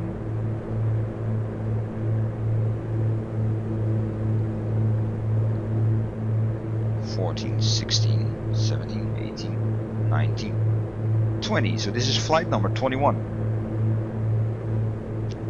It's not a lot. 21 flights from the cold northern edge of Canada towards here is not a lot. So that's 21.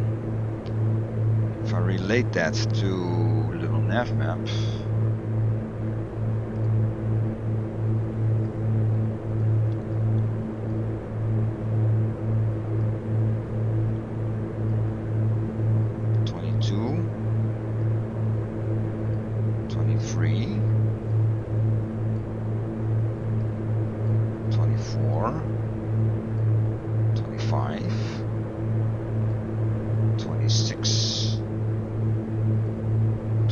maybe 28. Below 30 flights. Definitely below 30 flights. Excellent stuff.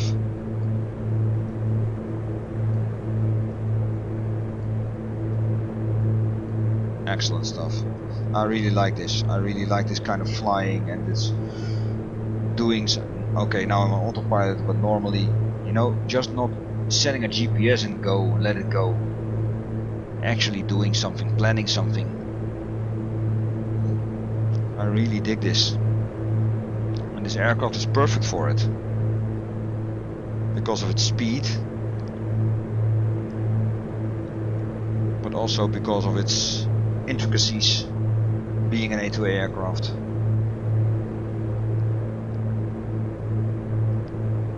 She's served rather well. We've had one big issue being in a cylinder on one engine cutting out over the Bering Strait, but decided to continue with it as the engine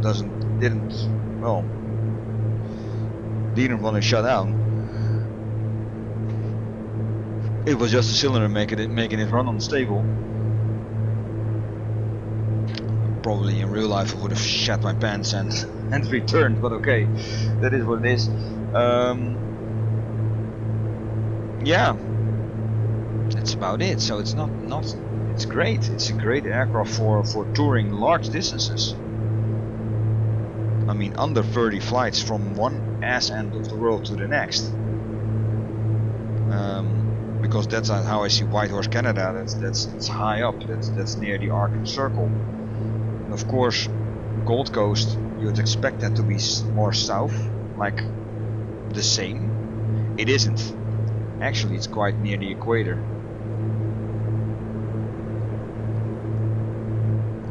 Let's see.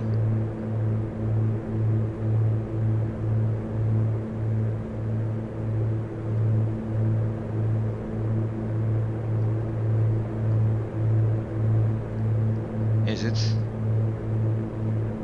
Here it is, Gold Coast.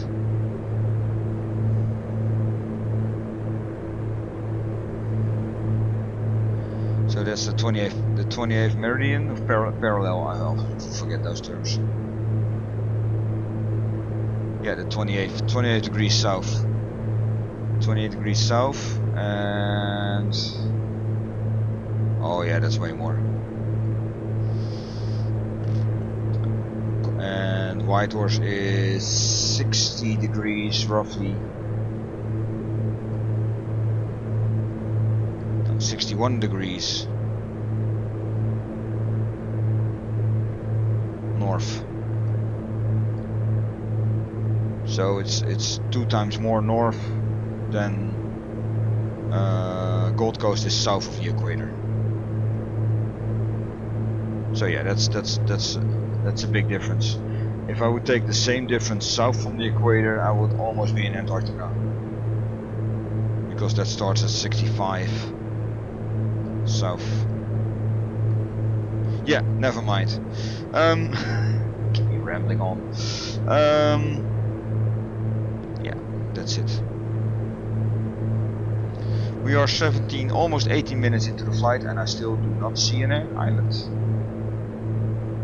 I'm not shaken, I'm not stirred, but I am expecting to land in 20 minutes. If we can just find the bloody island. Clouds are quite low. Not worried. Visibility on landing, but clouds are quite low. Lots of lines, scenery lines in the water. It's a bit of a bummer.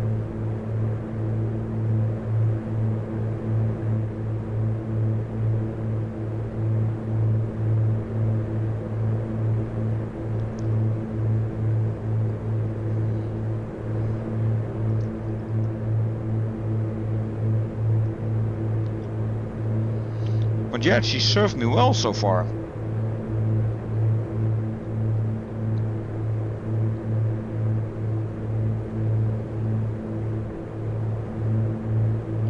From 60 north to 28 south is basically 90 degrees of the map of the world. So that's a hefty distance. gonna calculate that.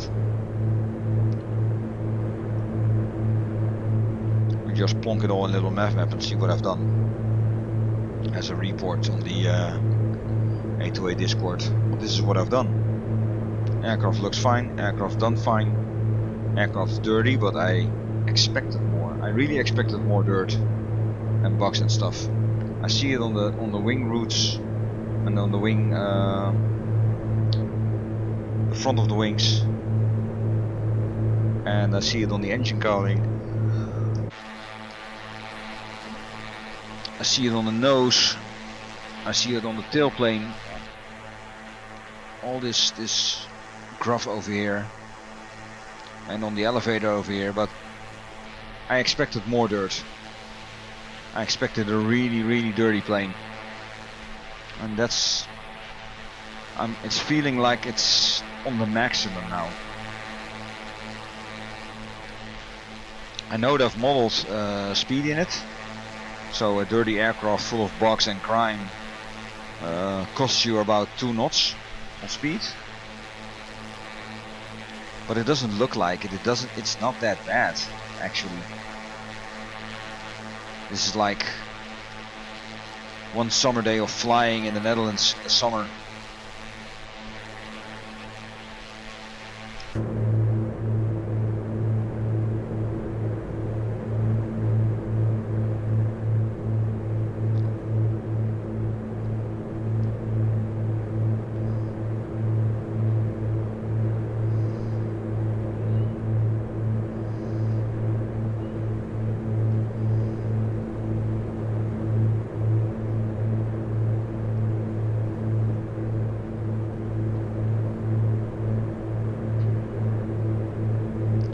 Island.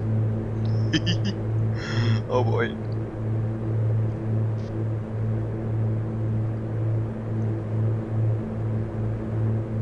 I don't want to look in the nav map because that's planning for me. You know, the other things that I just said was all about sky vector, just seeing, or in Google Maps, just seeing a world map. I should be good though, because I'm on good course. I'm in an outbound radial which matches the heading, so it should all be good.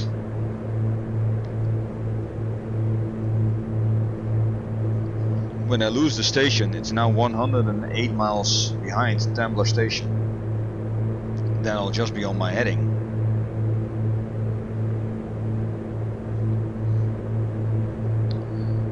And then I'll know that I'm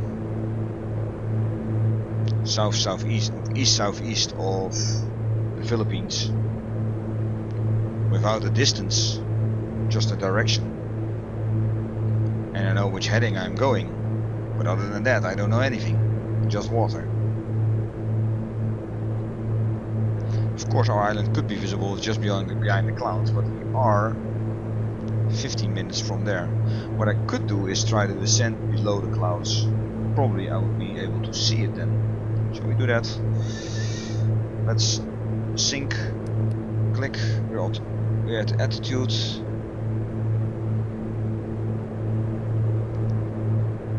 Let's turn it down a bit.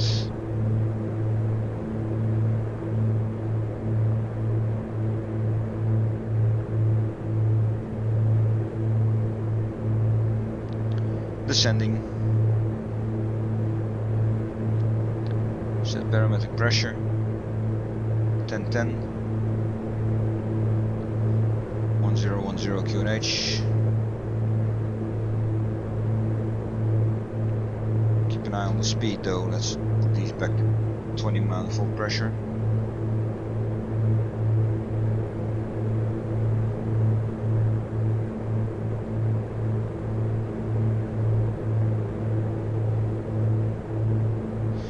Let's send it around 2000. This is land. There's a hump here. There are no humps in water. Unless it's a tsunami, but no, this is land. Fingers crossed.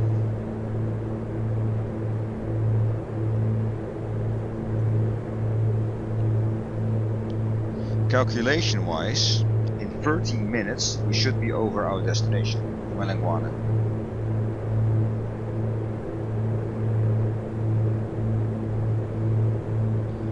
theory.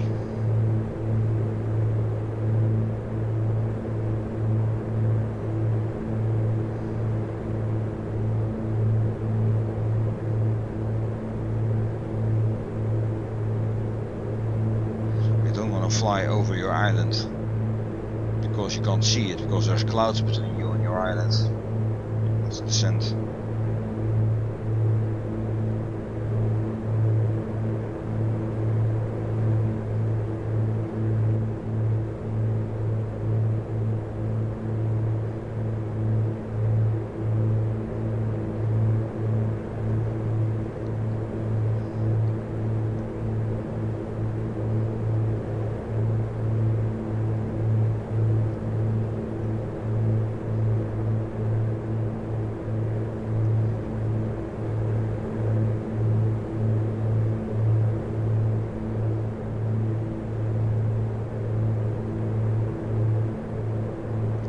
Now when I get to Gold Coast, whenever I get there, I'm gonna overhaul this thing. Or overhaul, that's a big word. I'm gonna clean it, I'm gonna get the bugs off. I'll probably change out the spark plugs on one engine.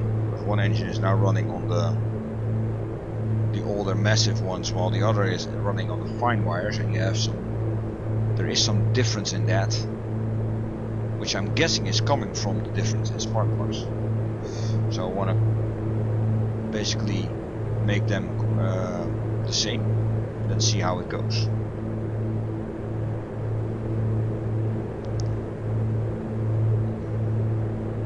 Probably the massive ones, because they aren't as good as the fine wire ones. And I don't want the best, I want this aircraft to start living a bit.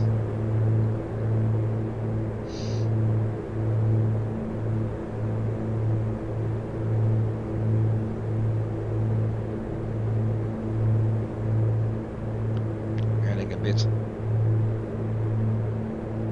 on the mixture, as we're getting down, getting lower. This is definitely land over here.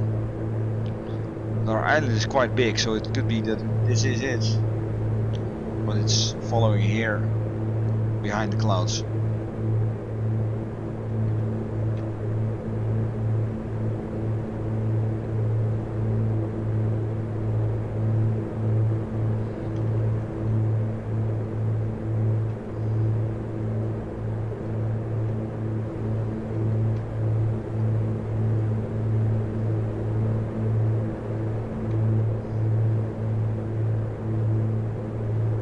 Be surprised, but we can't see it yet.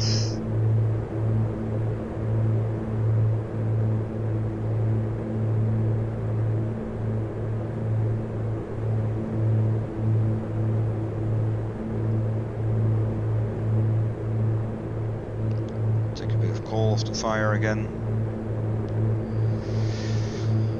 Old expression of my instructors. Put some coal on the fire, take some coal out of the fire, add throttle, reduce throttle.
I really expected land behind this cloud bank. There is land over there. Now I can wait a bit, or I can turn left. will bottom it out, level out at 2,000 feet though.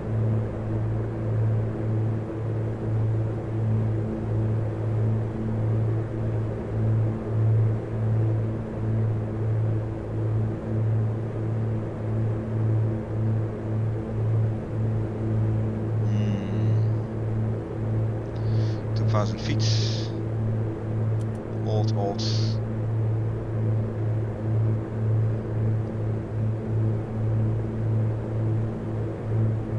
Engine settings are okay.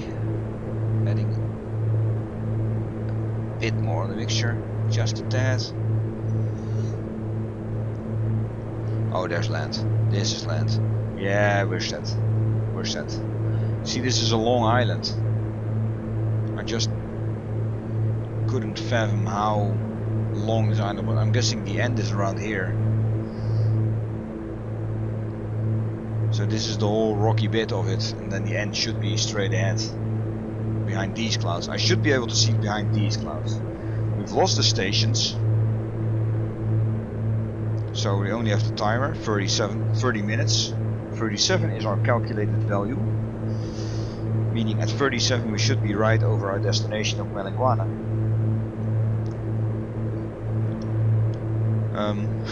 I hope. No, it can't be wrong.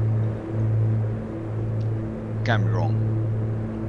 We were on the outbound, correct outbound VOR for so long.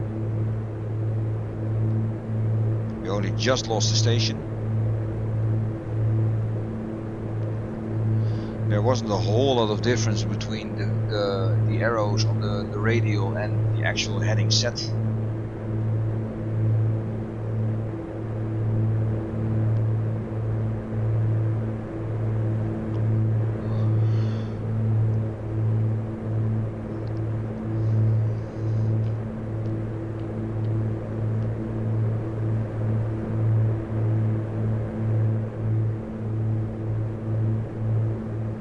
And there we are. Oh man, this is spot on. Spot on. See this? This is this long island. This with the mountainy, the hilly stuff. And this is the end of it. Here is our destination. Because here we have that slivery ridge island with the strait running in the middle. So we are dead set on our destination. The plan worked. What's that old saying from the 18? From Colonel, what is it? Hannibal? I love it when a plan comes together.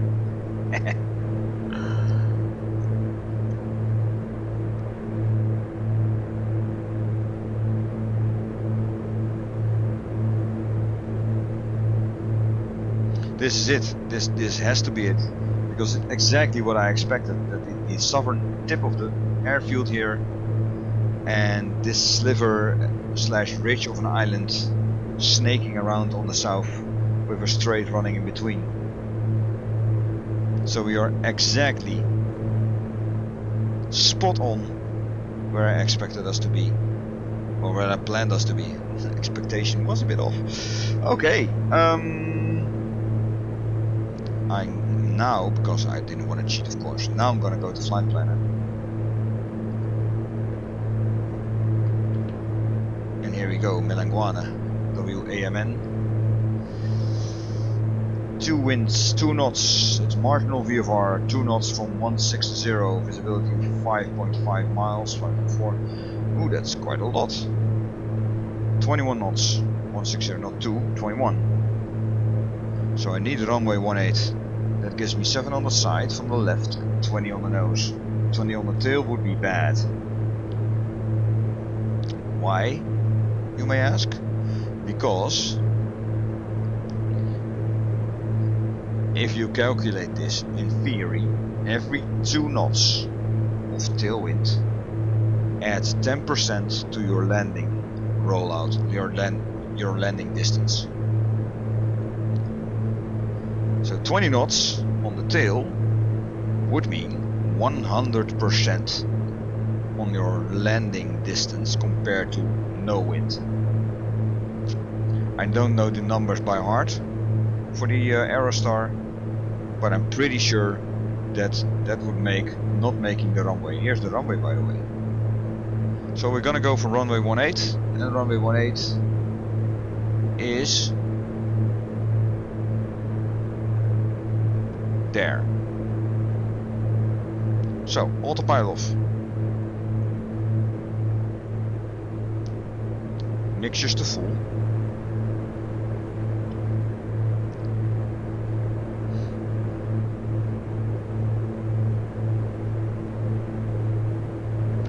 This is the southern runway. I'm gonna make a so that's away from land towards the sea. I'm gonna make a nice visual approach.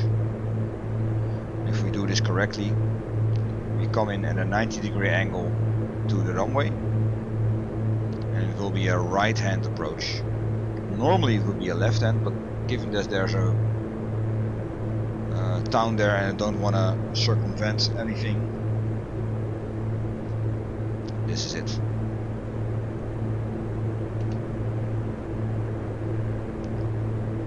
Absolutely beautiful navigation.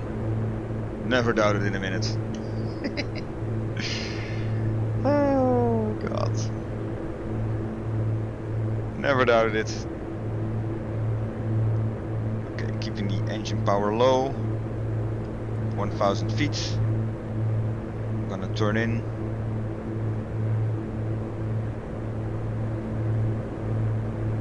Keep my altitude 1000.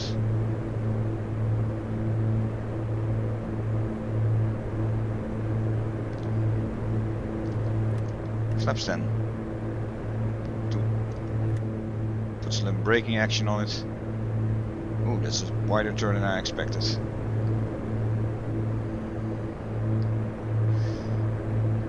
Sloppy. Anyway, right hand downwind 1018 for a full stop landing. Gear down, externals on, pumps on.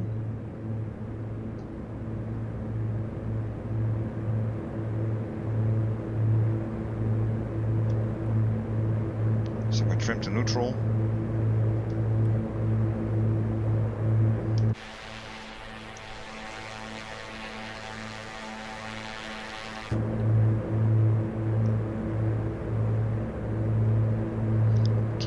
Circuit altitude until we go to base. Watch the speed, keep it around 100. She handles nicely around 100. Landing point is well beyond 45 degrees behind, so I'm gonna pull back throttle, turn and descend. Flaps 20.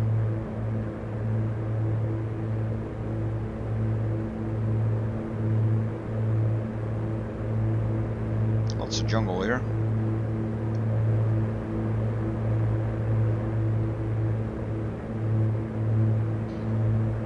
And some hills. I didn't account for that. And some power. So it's gonna be a top and up and over.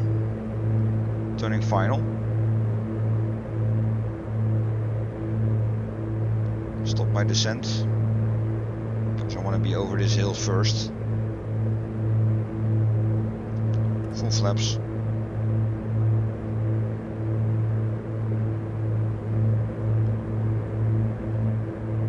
There we go.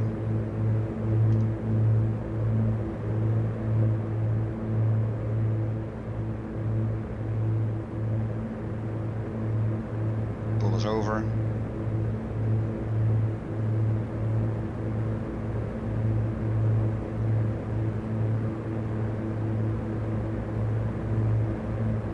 Flare it out. Cut the throttles. Keep flying. Keep flying.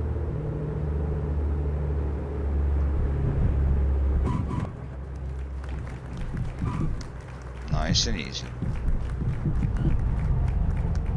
Welcome to Melangguane, Indonesia. Put some braking action on it. It's the temps here, 30 degrees. Heat up in the cabin too. Where's the parking? I'm now gonna look at the nav map to see the parking. Where is that? Oh, of course, it's on the other end.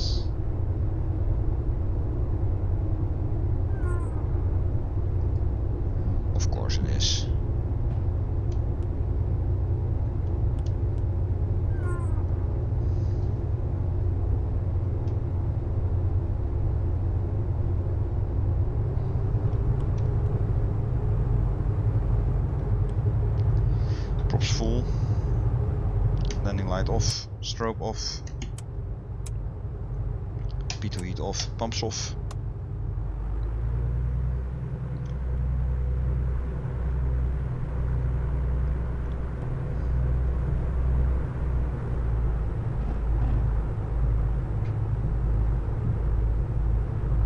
And backtracking towards the parking area. Right, nice, nice, nice, nice. Very nice. Outside air 28, inside 23, so I'm not opening the vents. As it would just let hot air in. Not that it matters much, of course. It's nice that it's stated, but it's not modeled that your pilot or passengers start to sweat. That's for MSFS 2030, I guess. There's our parking area. Flaps up.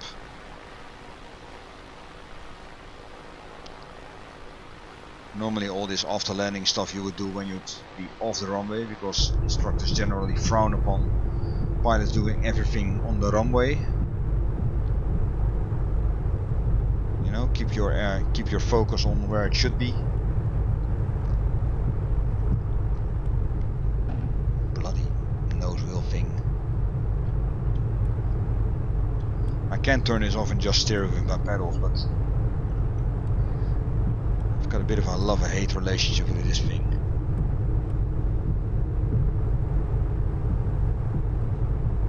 Because this is the quirk of the aircraft, right?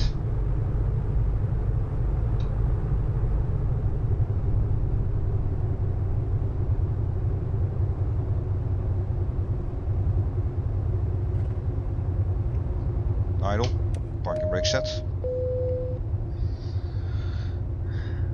Right, electrics off. Oh, I wanted to check something on the alternator. Let's see. This one. Electric systems. What if I turn the alternators off? Yeah, so this is the use. 12.7 is the use. So if I feed it, this doesn't change. This is the use of the system. So when I turn the lights on, landing lights, yeah, the use is higher. Turn the strobes on, 12.7, 13.7, that's not a lot. But the big lights, they do something. Same as with the electrics. Yeah, okay, so this is the use. Okay, got that covered. Alternators off. Kill engine 2. Kill engine 1. Ignition off.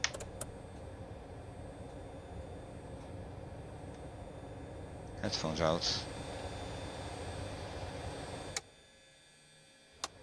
Oh, the fan also does something. Nice, nice, nice, nice. Wouldn't know it every way, of course, but still nice. Lights.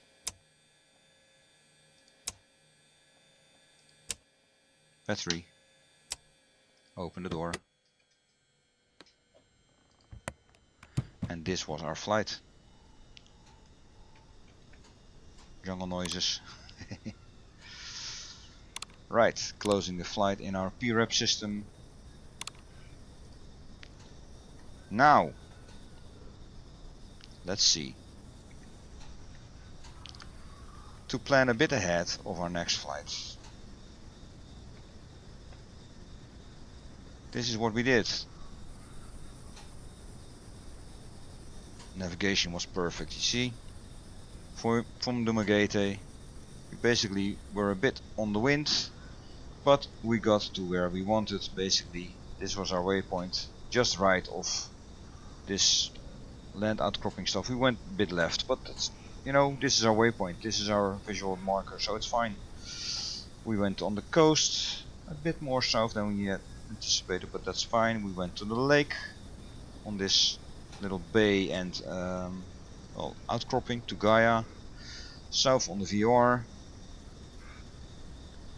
southeast on the VOR, with some. Oh no, it's a road. So what I did, what I do here, it's a road. Yeah, followed it perfectly, then held the course, maintained the course and heading towards this waypoint, started the timer, and we're like on a nice edge. So the plan of extending this leg from here, so you have this bit and then this bit on the same heading, and managing heading compared to course compared to wind, managed us to land exactly where we wanted to be. We needed to be here and we came out here, so it's like half a mile off, and then a very fumbly right hand approach on 1.8. Right. Okay, let's clear this one. No. Set Melangguane's departure. Now where are we going? We have to go this way. What if I go directly to here, to the main island here, Sorong mainland? How much flying is that? That's 2 hours. That's very doable. Instead of going to Sabula or Kobok, you know, I could also do this one. Then it's shortly, yes, just 1 hour, but it's all ocean. And then some island stuff. And if I then added this one, Sorong mainland, that would mean 2 hours 16, so it's quarter of an hour along. What if I say I take this one and I take out Wabula, going to P2, which has a NDB station as well. That's also roughly an hour. It's not even an hour. It's 50 minutes. We can do better. I'm gonna go for this one. I'm gonna go for, oh, Jeffman is also here. It's on an island. That's even funnier. So we have Sorong mainland, or you have Jeffman. 5,600 feet, so that should be doable. 6,700, it's a bit more. It's a bit more. What shall we do? Jeffman or Sorong mainland? Doesn't matter that much, does it?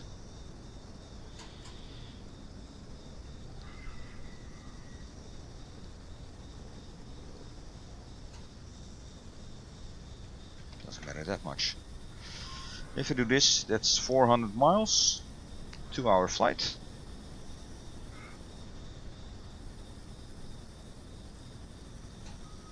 In a straight line. Is there any waypoints between? We have an NDB over here. I can add that. P2. That's only a very short hop away, but it gives us a break and also a visual cue because it's the south point of this island with this little sliver over here, so it's also visually very markable. And then it's a lot of water again. Past this point. Then we go here, Marinda.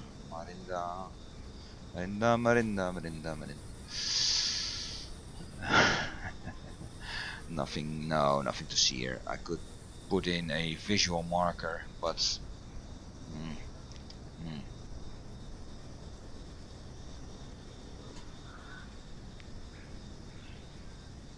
no, I'm keeping it as is because we have also a VOR here, and that will be readable roughly halfway. So that should be halfway. That should be here. So we have an NDB direction, and we have halfway from that we have a VOR station. I'm gonna try this in this way. This will be